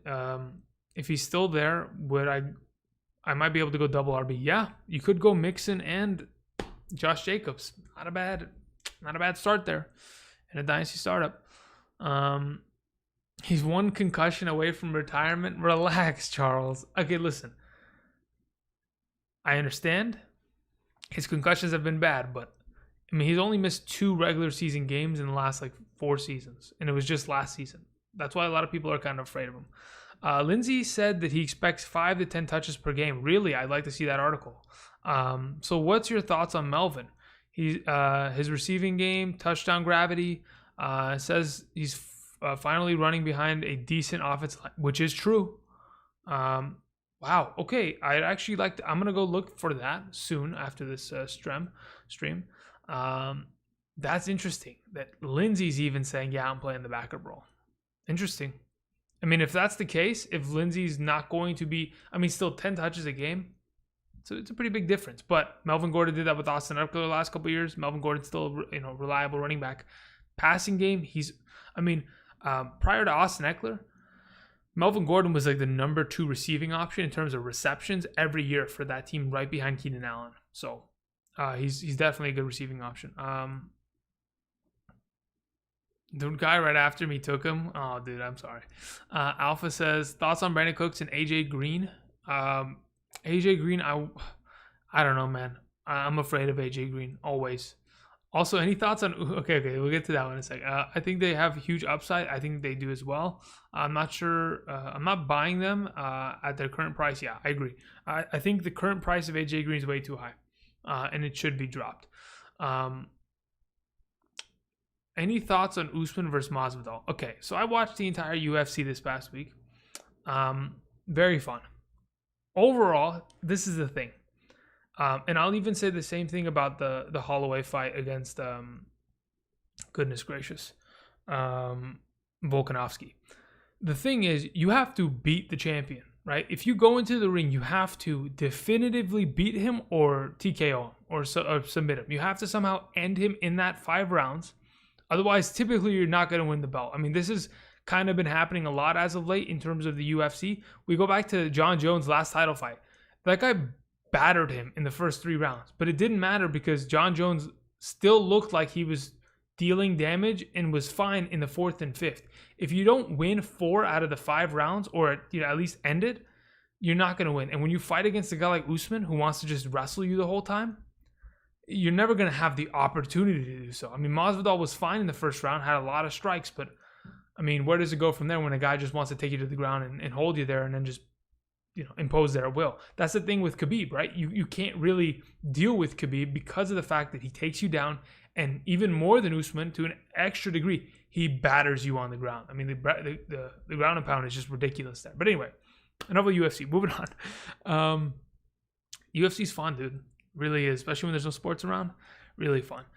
And nobody should ever draft Will Fuller. Yes, I agree. Okay, moving on. Should I still go double RB? I could go Clyde Edwards or Miles Sanders. Or go QB. Dude, these are tough questions, man. I have to look at your draft board, Island. I'm sure there are people in the chat that are willing to help you out there. Thoughts on Dak with McCarthy this coming season? Should be good to go. I think McCarthy, he did keep the offensive coordinator, which was the Boise State quarterback. I forget his name. Kellen Moore. He kept him. He's just going to put his influence over the offense and say, hey, this is how it's supposed to look. Now run whatever you were running, kind of deal. Is CeeDee Lamb draftable? Of course. Especially in an offense that moves the ball as well as they do. I think for sure. Let me go ahead and scroll a little bit here. Can you do 2021 rankings? Won't be a 2020 season. Wow. Okay. Interesting. Look, that is there's a likelihood of that occurring. No joke, there is, Derek. Like, as much as I'd like to not admit it, there's a very high likelihood that it's in the realm of possibility. So yes, it would quickly become the 2020 rankings. So yeah, that's actually a good point. What do you look for when streaming defenses? Who they're playing purely. I mean, last season, who were we streaming against? The Jets. Typically, we wanted to stream against the Jets a lot. We wanted to stream against the Bengals last season. Who else did we want to stream against? I'm trying to remember the offenses, stuff like that, right? I mean, if an offense is, struggling, they're not winning games, they're not putting up a lot of points, they have a backup quarterback or a rookie quarterback, typically you want to go ahead and full send it on that. So that's where you typically look towards. Let's see here. It says, name the top running back, not including Christian McCaffrey, Barkley, Kamara, Cooks, or Jacobs. After those guys, it's Derrick Henry. In a half PPR, yes. In a standard, yes. In a full PPR, It might go to Mixon over Henry. I think I'd probably go Mixon over Henry. But yeah, it's Mixon or Henry, depending on your format there. Prawn off. Do it 420 says, would you keep Deebo Samuel in the 12th or Jordan Howard in the 9th in a half PPR keeper? Okay. I like keeper leagues. Jordan Howard in Miami as the starting running back, not a bad option there. But Deebo in the 12th seems like a steal. Oh, man, Jordan Howard in the 9th. I wonder where these guys come off the board right now. I don't know where Jordan Howard comes off the board right now. I feel like Jordan Howard's not a bad option. But I think I'm going to probably lean with Deebo because as good as Jordan Howard has been over the last couple of years, I know, his tenure in Philadelphia didn't last long, but he was still a good running back. He was still producing well until after he got injured, and then Miles Sanders ran away with the job, right? I think Matt Breida might beat him for this job too. So unless you go and get Breida as well, I think keeping Jordan Howard is a waste in my opinion. So I probably go with Deebo at this moment in time. That's my thought process, but it could change. Charles Root says, Philly's a great option to start the season because they open the season against soft offenses. Yeah, actually, you know what? I'm curious. So what does Philly play against? Let's go look and see. I've been doing strength of schedule. Just wait. I mean, some of I could probably tell you. I know I don't want to spoil anything. Let's see here. They play against the Redskins. Then what do you mean? The Rams ain't no soft offense. But yes, when they do play against the Eagles, they struggle. So that's not a bad point. Then the Bengals, and then the 49ers, then the Steelers. I don't know, man. I don't know. The Eagles secondary is much improved, but I don't know if that's the go-to. Much improved as in one cornerback, period. I mean, that's pretty much it. They lost Malcolm Jenkins outside of that. Mets fan 9 says, if I get Alvin Kamara in the 6th with my 6th pick, in a 10-team PPR league, then who should I pair him up with in the next round? Mixon, Sanders, Drake, or Eckler? Mixon. Mixon is the safest of that group, far and away. Because Sanders, again, he did have a sample size of him running away with the job, but again, the offensive line's a little sketchy there, and the Eagles' offense is a little sketchy. Drake, sure, had a little sample size last season, but what kind of Drake are we going to see? Are we going to see the 30-point guy or the 6-point guy? Because there's a lot of volatility there. Eckler, I mean, Joshua Kelly could come and take this, early down work from him, and he doesn't end up being as great as he is. In terms of who's got the least competition in the backfield and who's been performing consistently over the last couple years, it's Mixon, in my opinion, Mets fan. So yeah. I just scrolled and everything got screwed over.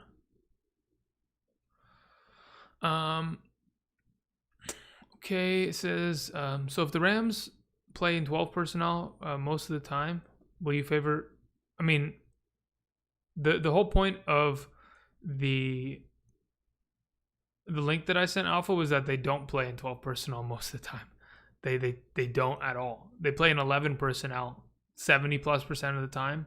So that means Higbee's probably going to be the only tight end on the field because they want to use him as a blocker as well. So I think he'll be fine.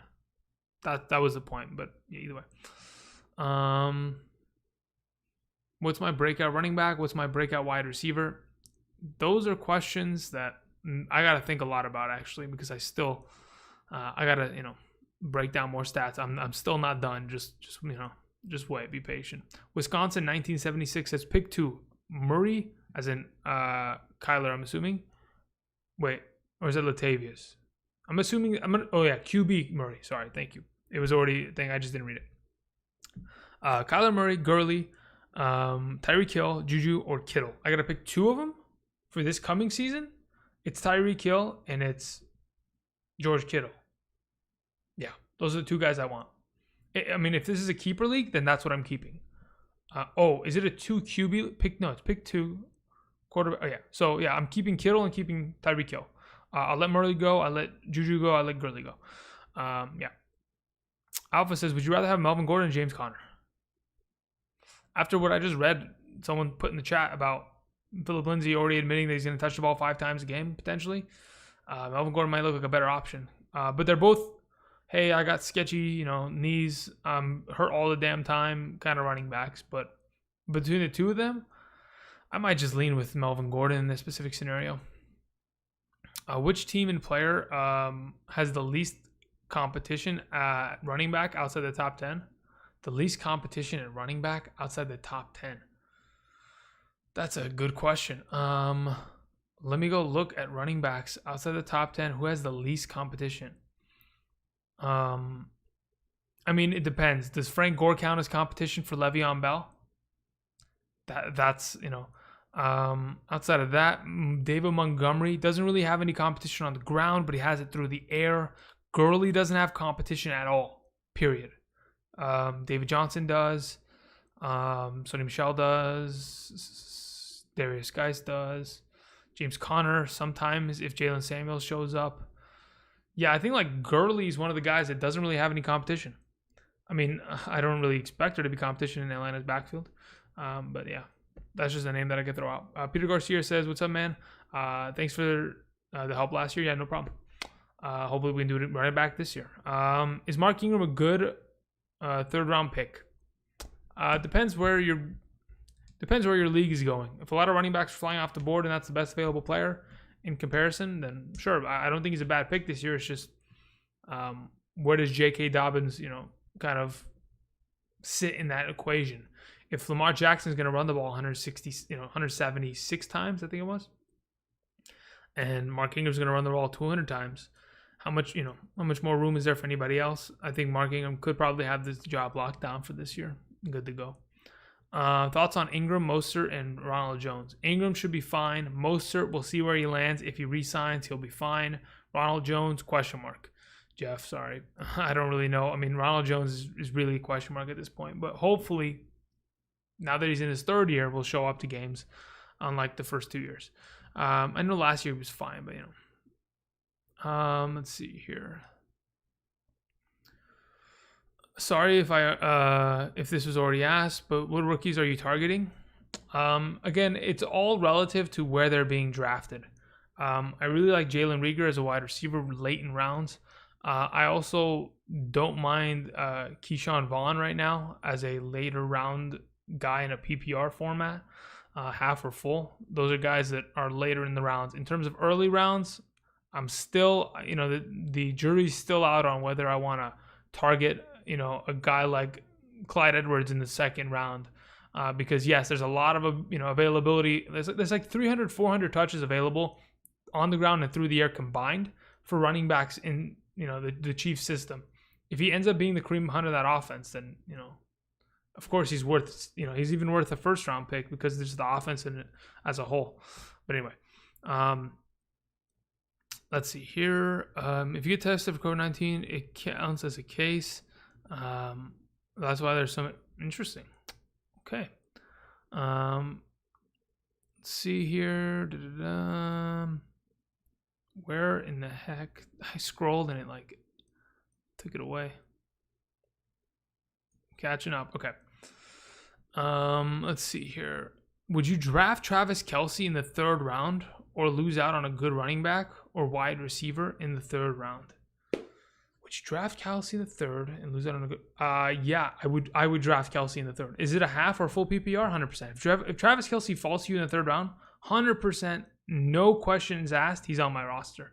Yeah, because he's gonna drop 230 points. If there's a wide receiver in the 3rd round or running back in the 3rd round in a half PPR, this is a half PPR, 230 points, 235. If there's a running back or wide receiver at that point that could put up that many points, I'd be surprised. But also, I'll be surprised if any of the other tight ends are, going to even keep pace with them this year. So, yes, 100%. Jose Torres, I would take him in the 3rd. Bro, we need strength of schedule videos. Videos are fire. Soon. I'm still doing the research. Still breaking down running backs. Does Hayden Hurst have a top 3 tight end potential in half PPR? No. I'm going to be frank with you. No way. There's no way. That'd be cool, but no way. Charles Root says, what's your favorite beer? To be honest, Charles, I don't drink alcohol. I honestly don't drink anything other than water. Which might seem like, Andrew, you have a beard. There's no way. I mean, to be honest, I've been hard on a diet for quite some time now. So anything that's not water and is a liquid, it's not really entering the body for me, because it doesn't really work. I mean, I don't know if you guys have seen some of the videos. I mean, I know there's a lot of people in here that have been here since the beginning. If you go back and you look at Andrew from, like 2018, I was 90 pounds heavier. Like, I was huge compared to what I am now. So yeah, as of late, I haven't touched anything other than water. When I say as of late, I mean like in the last 2 years. So yeah. Let's see, moving on. Which one would you choose? Alexander Madison, Tony Pollard, or Chase Edmonds? Out of all of them, depends which starting running back you have. If you have the one from that respective offense, I want it. But if I don't have any of them, I'd rather have Madison as of the current situation that's being, thrown around. Tommy says, your favorite breakout pick? Again, that's tough. That's a tough question. I'm hoping it's like a DK Metcalf where he just pops off this year. Or, I mean, that's what we're looking for, right? We're looking for guys that just haven't done it in the past, right? I could say T.Y. Hilton, but he's done it before many times with Andrew Luck, right? We want a guy that's never done it before. Hopefully DK Metcalf, hopefully. Do you trust Big Ben this year? Yeah, relatively. I mean, if he plays 14 games, I'll be happy. So yeah, I think he'll be fine. Let's see here. Happy to see you up and running again. Thank you very much, Clint. Yeah, I mean, listen, I took a little bit of a sabbatical this off season. I didn't want to start up again because by the time it got to the end of the season, I was already burned out, right? So I wanted to start a little bit later and then, not burn out as early. Right? I was at my wit's end last season. I was like, another running back video. I hate that. I was really starting to get annoyed by it because it's such like a repeating process, same thing every week. So I'm trying to start a little bit later so that my wit's end doesn't disappear, because as much as talking fantasy is an enjoyment for myself, it eventually will get on your nerves. I promise you. If you have 1,000 people asking you close questions every single week about fantasy players, and then one player just doesn't pop off and it pisses you, I mean, that's when it starts to really get on your nerves. DJ Moore or Calvin Ridley? Right now it's DJ Moore, because we know that he's going to get a lot of opportunity. But Calvin Ridley, not close, thereafter, Charles. I think he's a top 16 guy potentially this year. Constantino Gonzalez says, Chark in the 6th round? Yes, please. Clint says, thoughts on heavy wide receiver if you draft Christian McCaffrey? I don't mind that, but when are you going to take your running back, and who's that guy going to be? If you go Christian McCaffrey, then in the 2nd and 3rd, you go wide receiver, 4th round, you take a running back. I don't mind that at all. Christian McCaffrey's practically a wide receiver. 1,000 receiving yards last year, 116 receptions. Kind of looks like a wide receiver, right? It would be awesome if you could do a top 10 rookies episode. So many rookies to decide. Wisconsin, I'm glad you said that, because literally later this week, we will be talking rookie running backs and wide receivers in a video. So good. I'm on track. I know exactly what I'm doing. We got this. Over under Tyler Boyd, 110 targets. Where's my calculator? I want to know what that calculates out to in a 16-game basis on average. Is it like, was that 7 targets a week? 6.87, so almost 7 targets a week. I think that's a good number. I'd say over. Let's go over on that. Let's say 120 potentially. Yeah, I like Tyler Boyd a lot this year, and hopefully so will Joe Burrow. Thoughts on Melvin Gordon? Should be good if, in fact, he's going to get, 15, 16 touches a game, including the passing work. Should be great. Sean McKnight says, who's your tight end breakout you can get in the 12th round or later? I took Waller with my final pick last year, and it was a huge for my... Yeah, that's a huge pickup, Sean.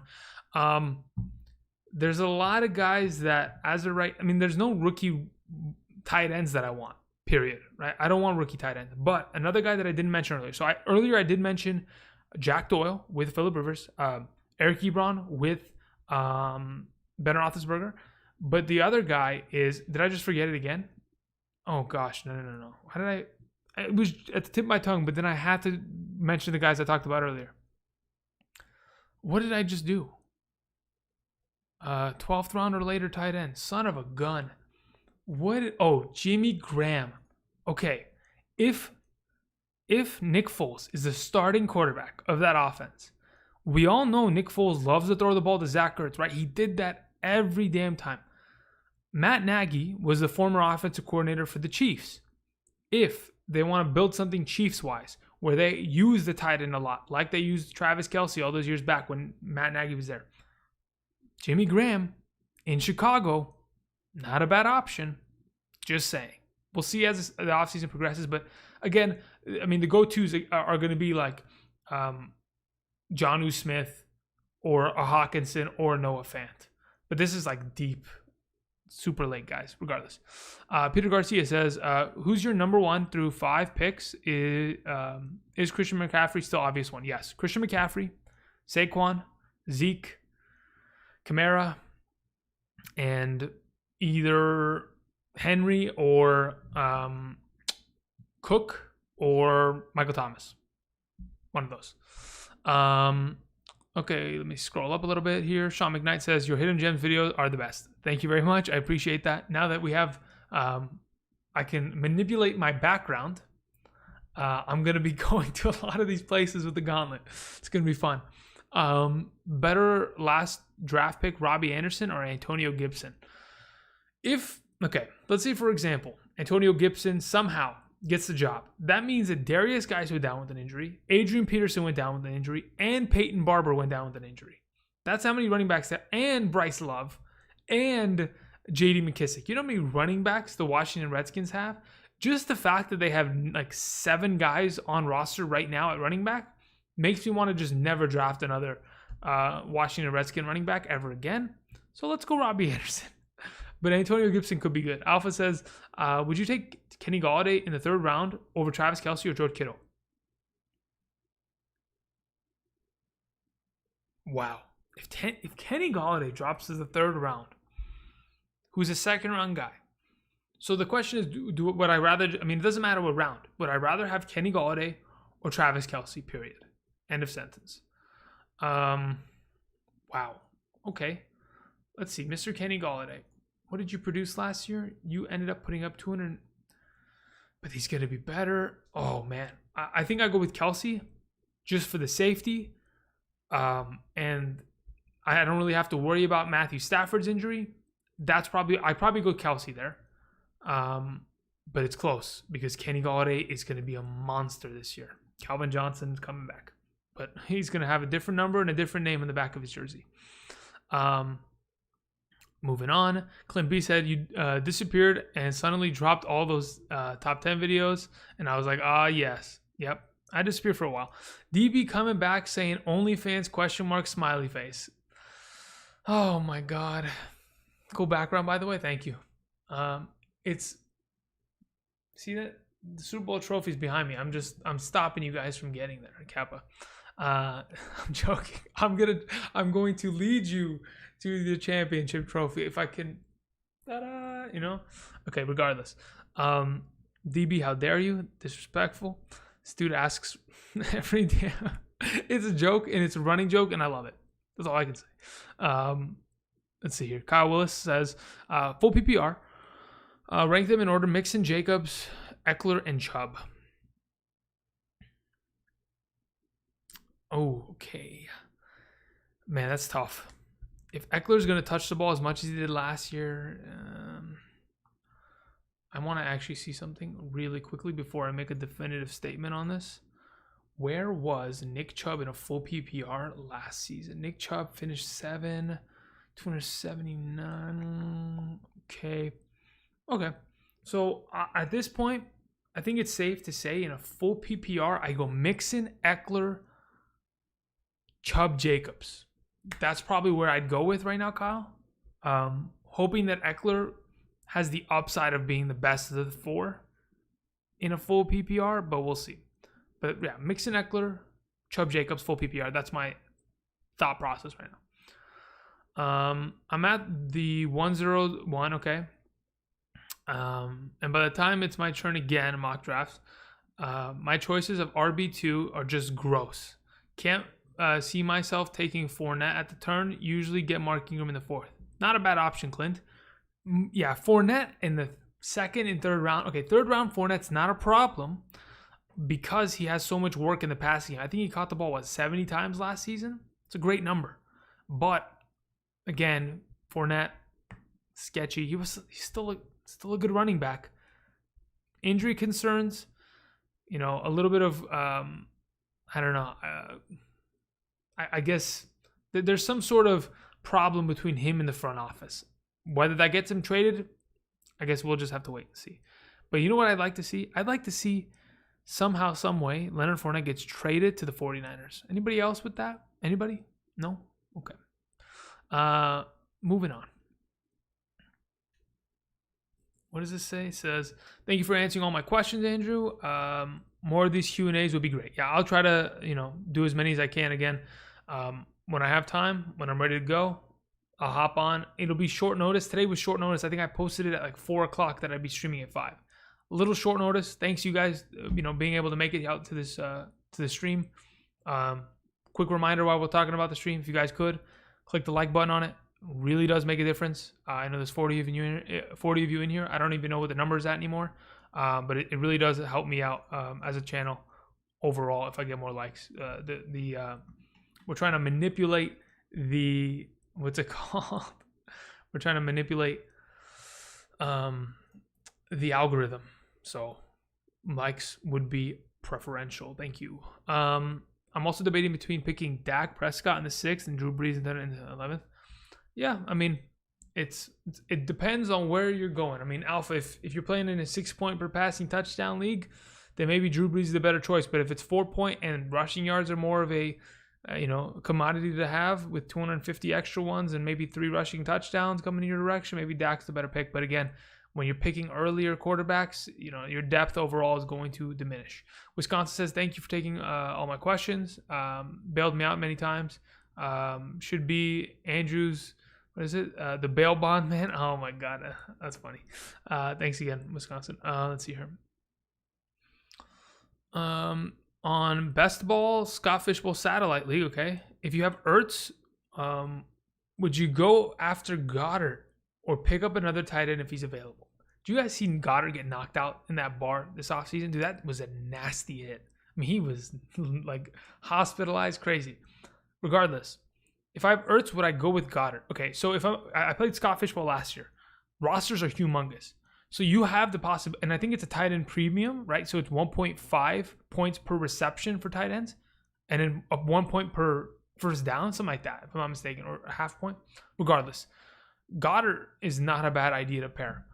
You want another tight end. I think in a Scott Fishbowl league, you need to have at least 3 or 4 tight ends on roster because of the premium and the fact that you could put them at the flex position and they're better than some running backs on a given week just because of that premium. You catch 5 passes, 1.5 points a piece. That's that's pretty good points just there by itself alone. That's 7.5 points from just receptions, not including 60 potential yards. Got a 13.5 point tight end who somehow figured it out. Regardless, yes, I don't think it's a bad idea. I like the idea of getting Ertz as my second tight end there. Moving on, where are we at? Stafford's injury wasn't serious as it seemed. Which one? In 2018, the back one? If it wasn't as serious, then he played like dog shit in the second half. Maybe it was because all of his receivers that were around him got hurt. Like Kerryon Johnson went down with an injury. Marvin Jones went down with an injury. Then they traded Golden Tate. That's a problem, right? So maybe that was the issue more than anything. Either way, I knew he had a back injury that year. So Kelce over Galladay, but Galladay over Kittle. Oh, okay. So, yes. Yeah. I would go Galladay over Kittle. Kelce over Galladay. Yes. Alpha. That as right now, that's where I go. Thanks. I keep hearing Antonio Gibson is going to be a utility knife kind of player. But I don't know about Washington. Yeah, I'm a little sketched out about Washington as well. Do it 420 says, how long would you say it takes for a rookie tight end to step up as fantasy relevant? I'd like to know your thoughts on Patreons. Oh, okay. So the Patriots guy. Yeah, I think, isn't that the dude that was from UCLA? If I'm not mistaken. Maybe I'm mistaken. But they drafted 2 tight ends. Tight ends, rookie years. I I think I have a breakdown of that. Let me go look it up. I have a section in my draft kit this year that's primarily about rookies at every position, right? And the consistency of them over like the last decade. Like how many good tight ends have there been in their rookie years in the last decade? You want that number, right? Let's go look for it, shall we? I'm gonna give you it right now. In the last decade, how many good tight ends have there been? Okay, so in the last decade, there have been. Okay, so I'm looking at the best tight end performances of the last decade. The best one is Evan Ingram with 141, who finishes the number 5 tight end in half PPR, right? The next best was Rob Gronkowski and Aaron Hernandez, both in 2010, 133, 119. Outside of that, Hunter Henry in 2016 was the number 16 overall tight end with 111 points. There's only been 2 tight ends ever in their rookie years in the past decade to finish in the top 10, and that's Gronk and Ingram. Mark Andrews' rookie year was 17. Noah Fant was 16. Jordan Reed was 21. Dwayne Allen was 24. Chris Herndon was 15. Jermaine Gresham was 17. Tony Moeki, if you guys remember him from the Chiefs, was 17. Yeah, so there haven't been really many good tight ends. There's only been 2 in the last decade. So hopefully that helps.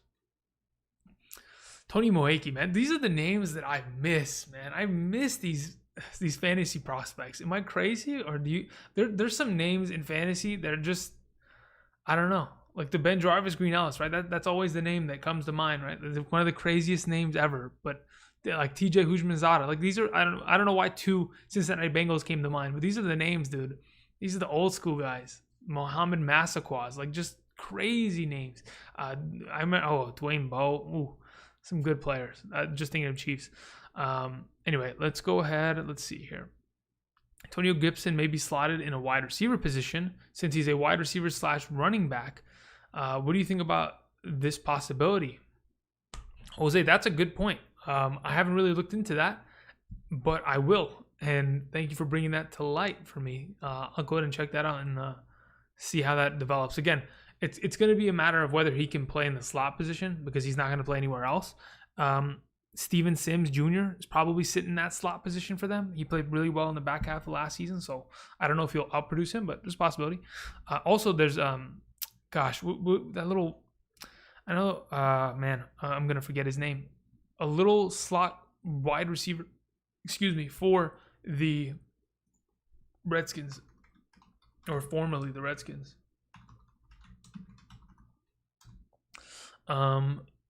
I think it was, I'm going to forget his name. I have to look it up. Trey Quinn. Trey Quinn's probably playing the slot position, and Steven Sims.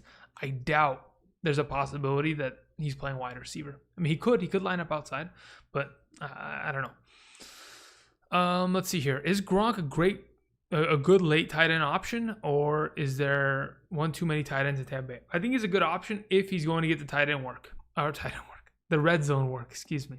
It's been a long day. If he gets the red zone work, then he'll be fine. Outside of that, I don't know what kind of Gronk I'm going to get. So that's the only question mark. But if Gronk is working out with Brady. He should be ready to go. He wouldn't come back if he wasn't healthy. That's the thing, right? But again, I think that the fact that there are a lot of tight ends hurts his value, but it doesn't kill his value if he gets touchdowns. If he shows up and gets 3 catches for 45 yards and a touchdown, well, hey, I'm satisfied. 10 points for my tight end? Great. Clint B says, Chris Thompson reunites with Jay Gruden with the Jags. Why I hate Fournette. I'm with you, dude. I'm with you. Passing game, I get it. I mentioned that somebody asked me, I think a couple days back in the comment section of my running back rankings video, they said, where do you have Chris Carson and Leonard Fournette? I said, listen, if Chris Thompson is in that backfield, scares me. That's why I don't have Leonard Fournette anywhere near my top 12 right now. Peter Garcia says, where's Cam Newton in your quarterback rankings? I had a video on it last week. You can go check out my analysis on my thought process there, but I had him at number 11 overall in my top 12 and 4-point per passing touchdown formats. And do you think the Bills will finally win the AFC East?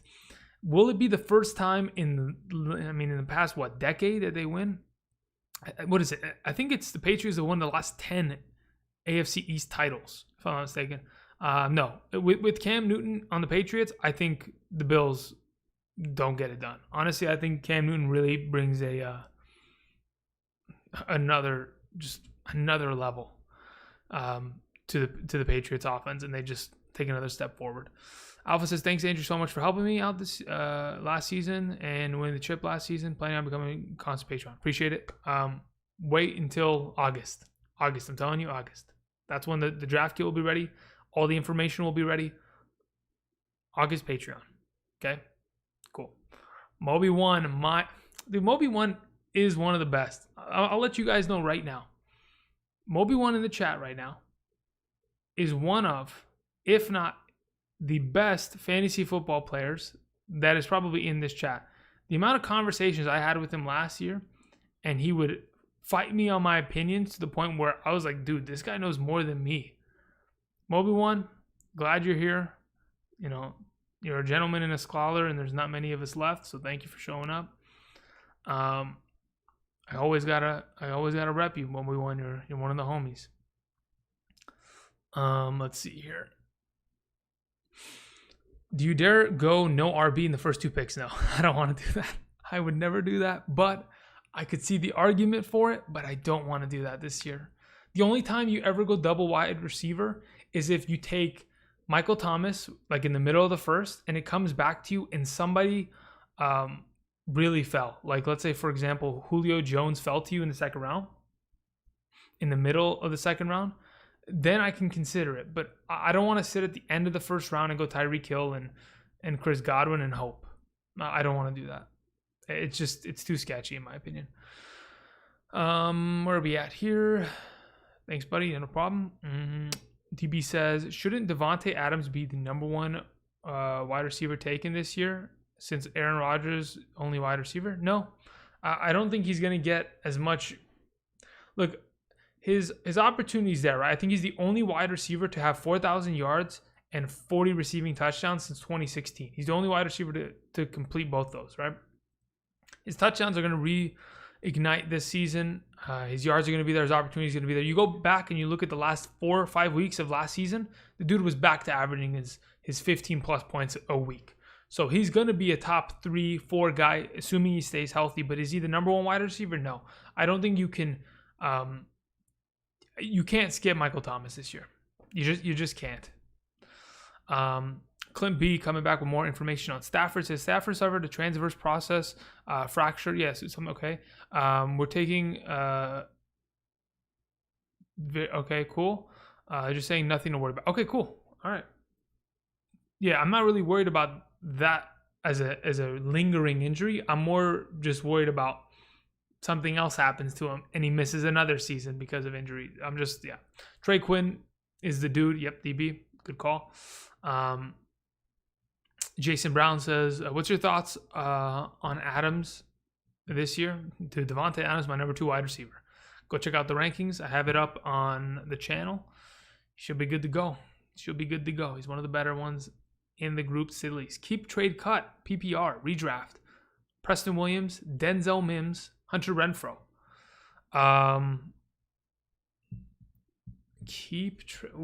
Wow. I really like Hunter Renfrow, and I think so does Derek Carr. But in terms of upside, I'm probably going to try to trade Hunter Renfrow because I can talk him up any day of the week. I'm probably going to keep Preston Williams, and then I'll just cut Denzel Mims, and we'll see what happens there. That's kind of my thought process right now. Do it 420. Bobby One says everyone is aware that with COVID, you could lose a guy for 2 weeks. Rumors maybe 3 or 4. How much emphasis will you be putting on drafting backups? Will be strange. Look, that's the whole point with having a deeper bench in your league. I've always said that if you want your league to be more fun, you need to have more than 6 bench spots because there's always a possibility of injuries. You need an IR spot. If a player, let's say, for example, week 1 gets tested, Deshaun Watson can't play for the next 3 weeks because he's got to be in quarantine because he got COVID-19.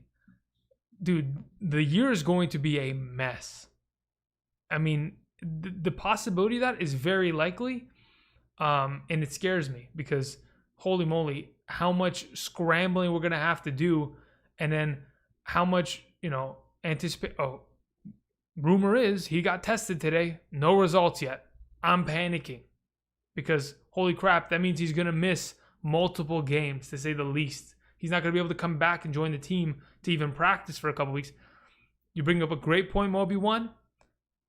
It's a nightmare of a scenario, potentially. Wisconsin says, most overrated running back and wide receiver this season. That's a good question. Most overrated. I mean, by who, though? It wouldn't be my ratings, right? So let me go look at Fantasy Pros real quick. Let's go see what they overrate out in these streets.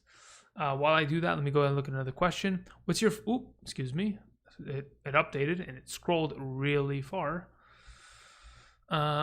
Question from Carlos Rodriguez Fitness says, what's your favorite slot to draft from this year?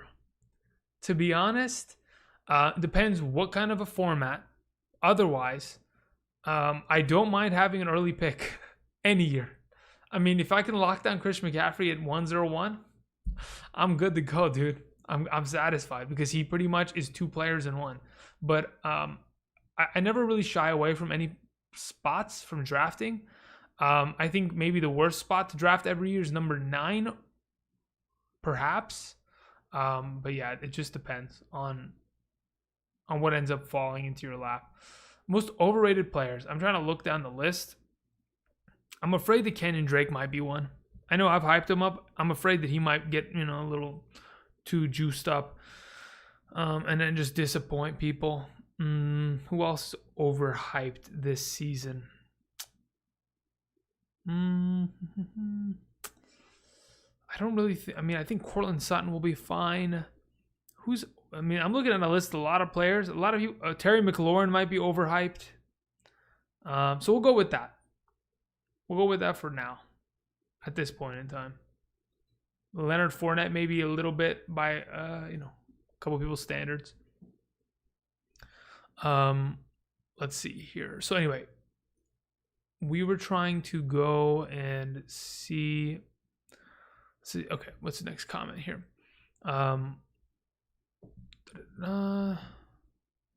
Clinch at the bottom of the pack. An Auburn quarterback will start for the Patriots.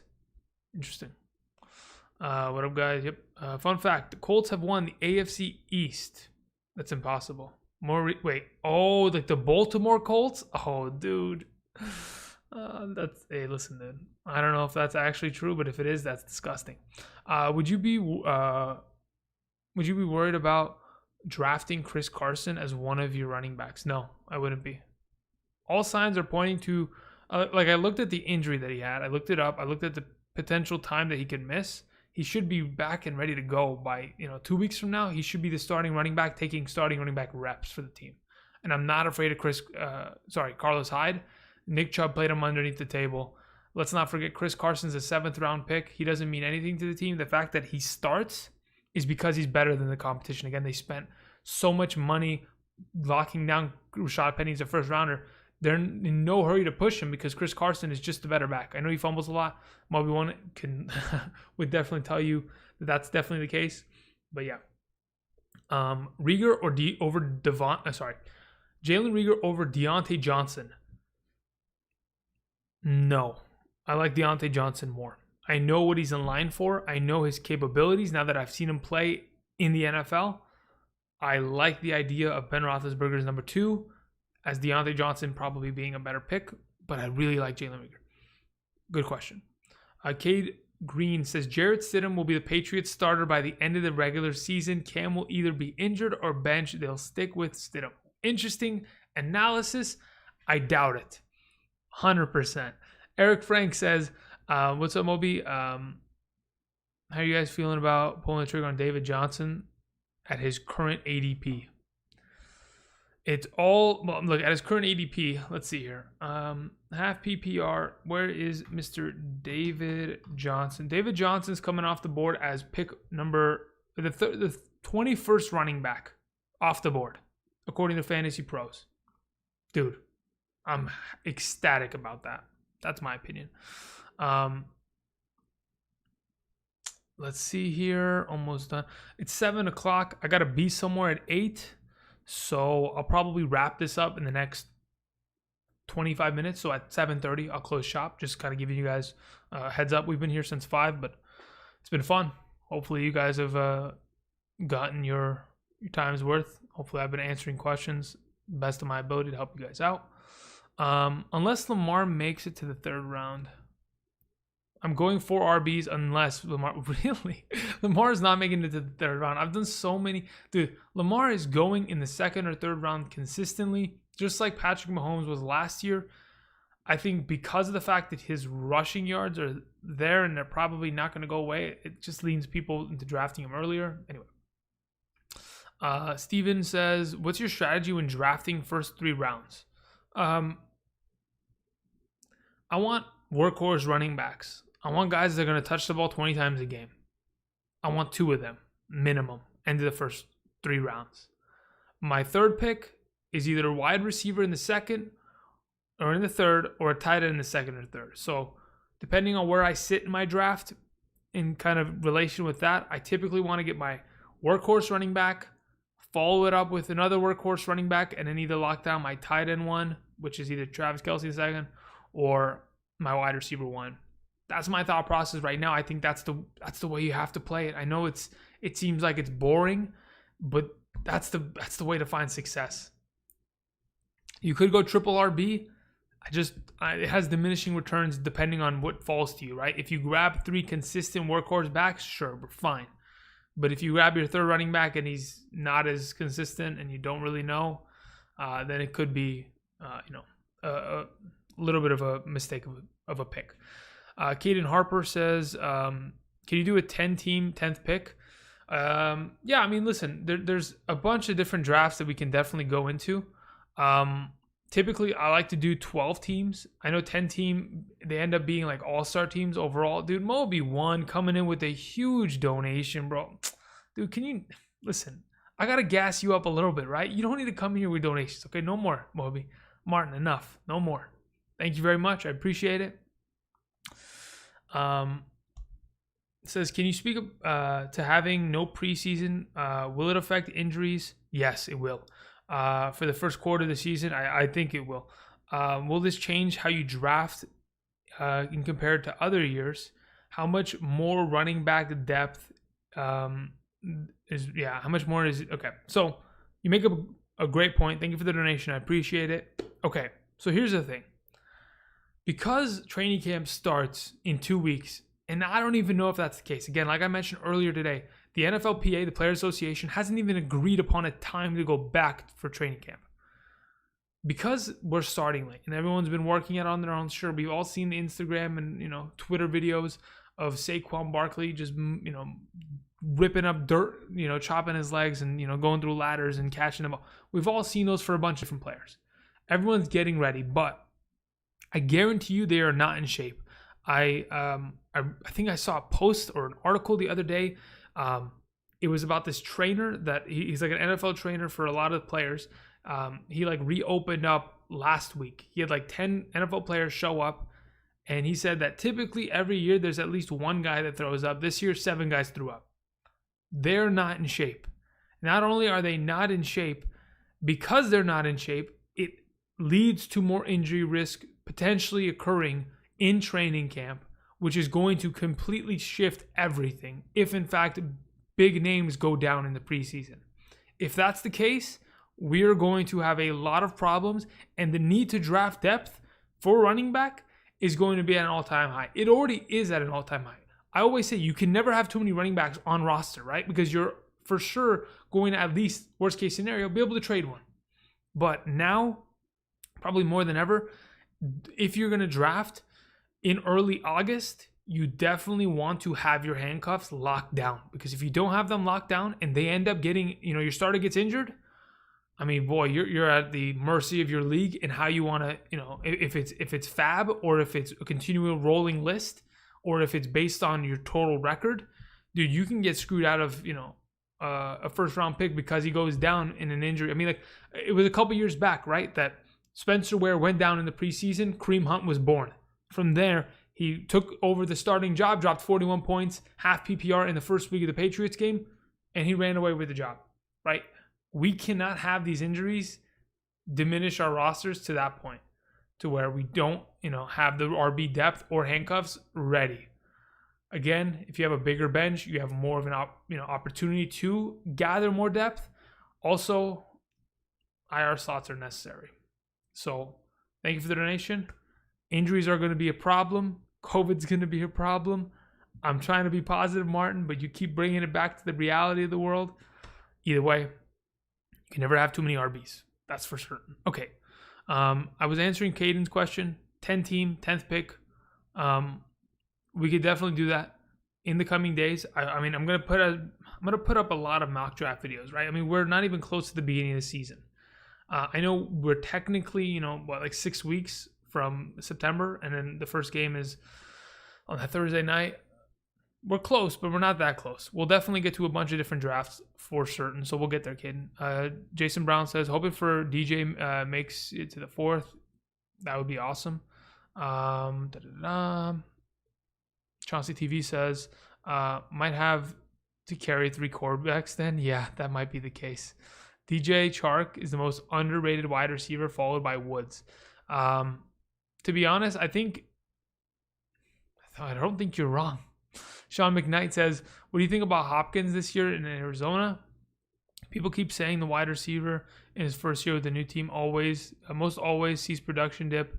I compared DeAndre Hopkins to Odell Beckham from last season, right? Odell Beckham gets traded to a different team with a former Heisman winning number 1 overall quarterback from Oklahoma. Had a hit a bust of a year. I don't think DeAndre Hopkins is like that. This is a team that is predicated on passing the ball. He's going to be used at a premium. So I think he'll be fine. He's just not going to be, one of the best because there's a lot of mouths to feed in that offense the way that they structured it. Jonathan Taylor or Nick Chubb in 2022 if Hunt leaves. Nick Chubb. Yeah, I'd rather have Nick Chubb right now. Jonathan Taylor is the running back of the future, but I don't know, man. As of right now, I don't know what I'm going to see from Jonathan Taylor. Is he going to be the Rashad Penny or is he going to be the Saquon? I don't know. Where are we at here? I scrolled and it just got out of hand. Dang it. Auburn QB will play. Okay, yeah. So Jason says, okay. Jose Torres says, what round will you pick your quarterback in?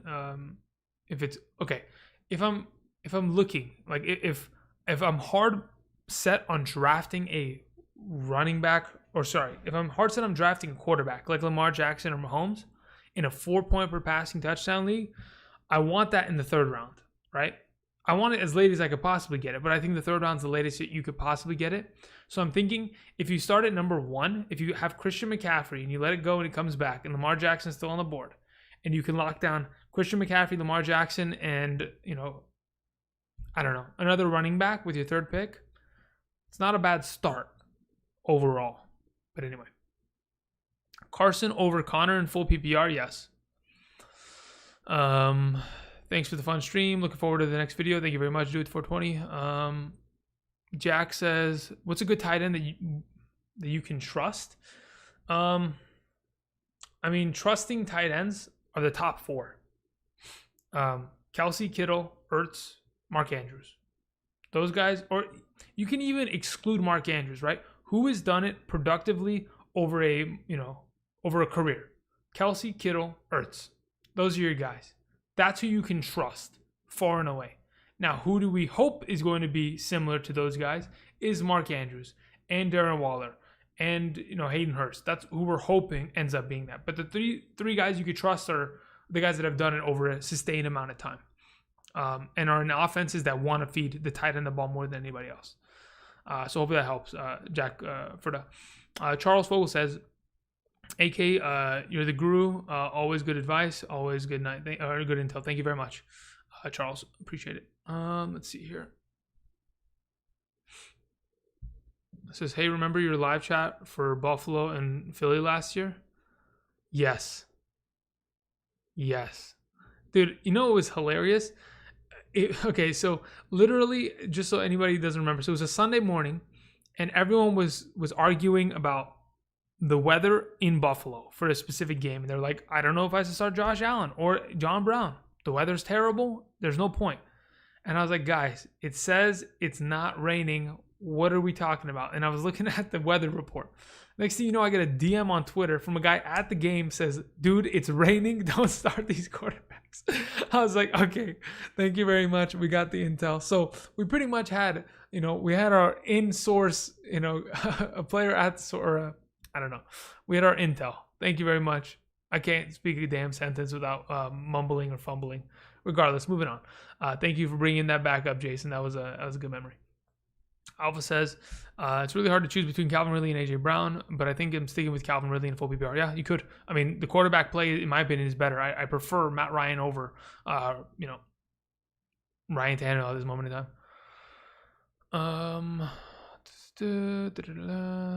I'm starting a fantasy football YouTube channel. Do you have any advice on posting content and how to get noticed? Dude, you just got to grind. You got to grind. I mean, that's my number one piece of advice, far and away. It's all about putting in the work and just grinding. It's tough. It's not easy. But you just gotta grind. You gotta put out content on a consistent basis. And eventually a community will build around you, right? I got lucky where I am right now. Sure, I worked hard, but that hard work got me to the point where I finally got my break and then I doubled down. And I was able to run with it. Otherwise, I started with 10 video views. Great. I was happy with that, right? Because I was like, hey, you know what? Let me just start a random channel. I got nothing else to do before, I come home after work. Let's just figure something out. And then eventually I got to a point where I'm like, dude, why am I getting 2,000 views on this video? I'm just, just a random guy with a busted camera and the same microphone without the lights in the, and all this kind of jazz. I just grinded. That's my number one piece of advice. Also, OBS. It's a free software, helps you live stream and records videos.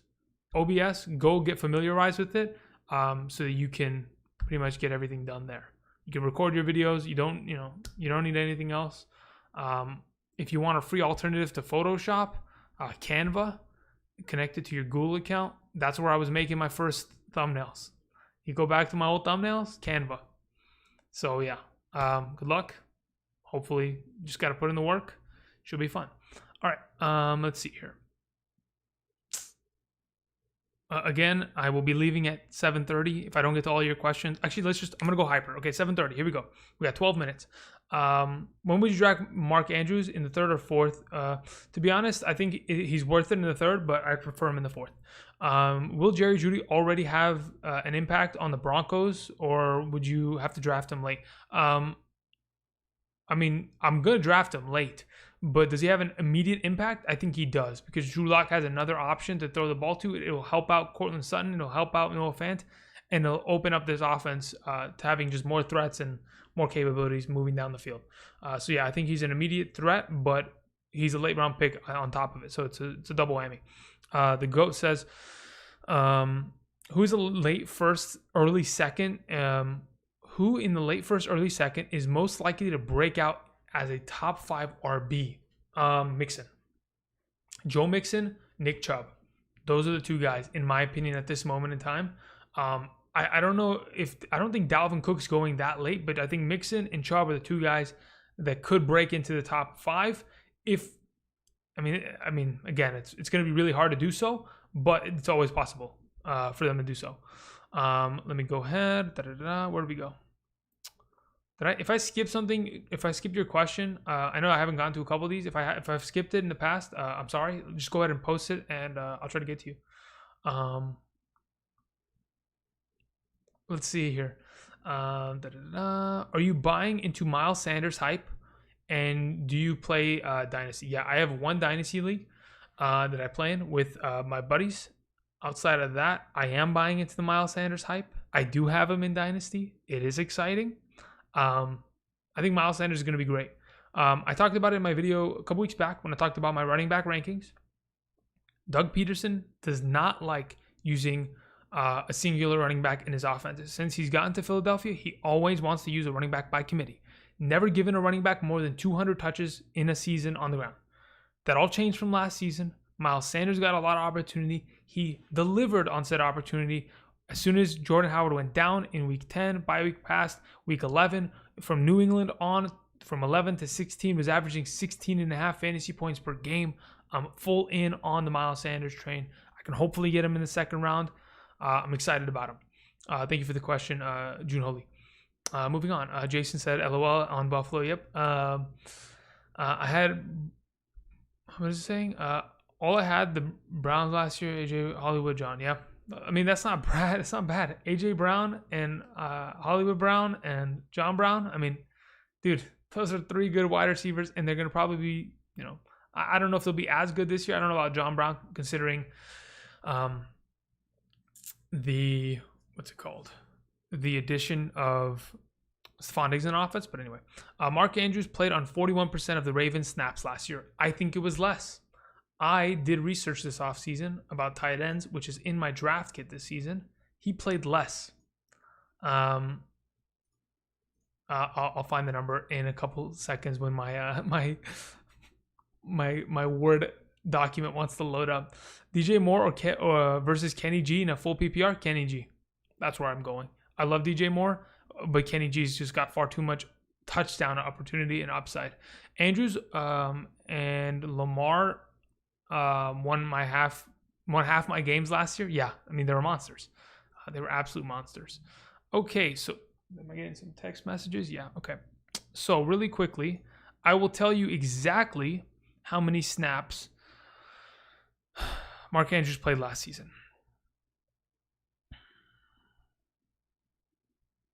Okay, no, is that it? I gotta scroll up a little bit. Here we go. So Mark Andrews. Okay, so the Baltimore Ravens had a total of 1,034 offensive snaps. Mark Andrews. Oh, it was actually the same amount. Yeah, Mark Andrews played 457, which is a 44.2% share. Now, on 457 of those offensive snaps, he ran a route on 308 of them, which was 67% of the time. And on the 308 routes that he ran, he was targeted 98% of the time. So he had a 31.82% targeting average, which was the highest amongst all receiving options in the NFL last season. So when he runs runs out for a route, the ball is going in his direction. Anyway, just had to clarify that. And you were right, Junho. You were actually right. I thought it was higher, I thought it was lower. It was actually higher. It was 44.2%. Regardless, moving on. Kim Klimby says thoughts on Joshua Kelly in the Chargers backfield. He could be the Melvin Gordon this year. I don't think Justin Jackson is that good to take the job, but I think Joshua Kelly can certainly do it and be the first 2 down guy. He is one of those guys like Moby was talking about. That's a guy that I want late in my draft because the upside of having Joshua Kelly become the Melvin Gordon in this offense is unbelievably high, and it would just be like league winning and game changing. Who was the top player last year but was a bust? Who was the top player last year and a bust this year? I think Eckler will bust. Okay, dude. No. How dare you say? I love Austin Eckler. There's no way he busts. Dude, even with Melvin Gordon in the backfield, he averaged 14 points per game, half PPR. I found the link to the article Lindsay saying he's going to get 5 to 10. Really revealing article. Okay, I'll send it to you on Twitter. I appreciate that. Thank you very much. Dude, guys, anytime you find an article that is actually important, just send it to me on Twitter. My DMs are open. Just send it to me. Honestly, because that'll definitely help. I need to be in the loop, and I can't, be looking. But hey, that is a pretty good piece of information I'm looking forward to. Thank you for sending that to me. Says Klimby says, I think, okay, you think Eckler's the most overrated? No, don't say these things. Let's see. In a Superflex startup league, a team is offering me Matt Ryan, Little. Who's Little? And Gurley. The only Little I know is Greg Little, and that's a wide receiver from a couple years back, right? For my Godwin, Brady, and Gronk. Would you accept that? Who the heck is Little? Joe Ahim. Hey, tell me who Little is. I don't know who Little is. Maybe mistyped or autocorrected. Hey, Andrew, keep Josh Jacobs as my first, already keeping McCaffrey with a dynasty spot. Okay, perfect. Or trade a third-round pick and get Drake and keep him in my fourth. So would I rather keep Josh Jacobs in the first or lose my third and fourth round picks for Kenyon Drake? Because you'd keep him in your fourth, right? I'd rather have Jacobs in the first. Yeah, I'd rather have Jacobs in the first. Josie. Andrew's going to get more snaps with Hayden Hurst gone. I agree. Let's see here. It says, what's your favorite meal of all time? Minus sushi. To be honest, dude, I'm a breakfast kind of person. If you put some sourdough bread, some eggs, bacon, sausage, ham, hash browns, some, a little bit of ketchup, a little bit of hot sauce, dude, we're moving. Yeah, that'd be really good. Kittle. Kittle. Okay, cool. Okay, so let me scroll up to that. So you said Matt Ryan, George Kittle, Gurley. He's offering you that for your Godwin, Gronk, Brady. Yeah, I would rather have Matt Ryan, Kittle, and Gurley. Superflex startup league. Is it so as if this is like a dynasty startup? If that's the case, then yeah.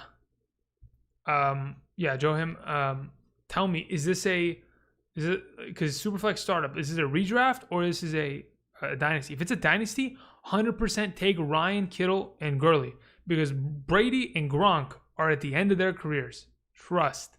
And I understand a lot of people have the hype around them. I would rather have Matt Ryan for the next, 5 years that he's going to play, Kittle for the next, 7, 8, 9 years he's going to play, and then Gurley for however long, but it doesn't matter. He is a valuable enough running back that his value in itself is just, it's great there because the straight up trade is like Ryan for Brady and then Kittle for Godwin. I think, sure, Godwin's got a little bit more of a point edge over Kittle, but Gurley's edge over Gronk is far and away just, it's too big to give up on. So yeah.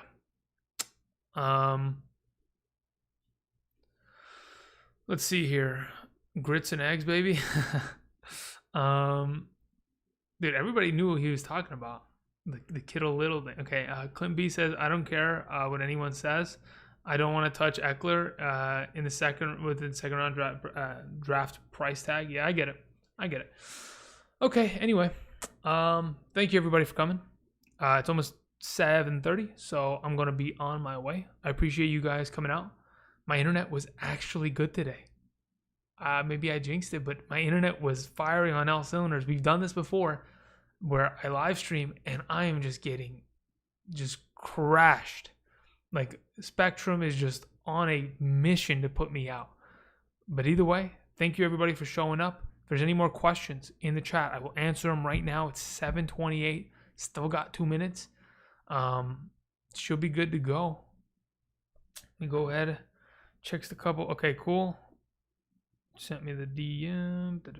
Okay, we're good to go. Oh, man. This was fun, guys. We'll do it often, I'm telling you. During the regular season, instead of just posting a video a day, I honestly want to be able to live stream every day. I want to be able to, right? But the only problem is this, the voice box. Because right now, I'm starting to feel the effects. I haven't talked for 2.5 hours straight in a while, right? I've done it before where I've streamed for five hours straight. And then I was in so much pain that I was just like Halls and Ricolas and all the jazz, right? So I'm comfortable doing 2.5 hours, but I want to be able to stream multiple hours a day and then still find the time to produce the videos, put them out, edit, boom. That's the plan. You guys are supporting it. Thank you very much for the continued support. Clint B says, thoughts on Washington backfield and Vikings wide receivers. Adam Thielen should be a top 12 guy, top 16 very worst this season. Washington's backfield's a complete mess. They've got Geis, they've got Adrian Peterson, they've got Antonio Gibson, they've got Peyton Barber, they've got Bryce Love, they've got J.D. McKissick. It's a mess. They got like 9 guys back there. And to be honest, I don't even think their offensive line is good enough to even open enough holes for them. We'll see how that goes regardless. Vikings wide receivers, they're still good. Did my internet dip out? I swear to God. No, it didn't. Okay. Vikings wide receivers, Justin Jefferson, look out for him. Should be potentially a guy that you can snag on your bench. I don't like him as much as Rieger because I know how much a 2 wide receiver set, especially last season, struggled for the Vikings. That's my problem there. But regardless, thank you, everybody. Until next time, I'll see you guys. And have a good one. Later this week, rookie running backs, wide receivers. We'll talk about these guys. We'll talk about Jefferson. We'll talk about Rieger. We'll talk about Jerry Jeudy. We'll talk about all the jazz. Thank you, guys. See ya. Peace.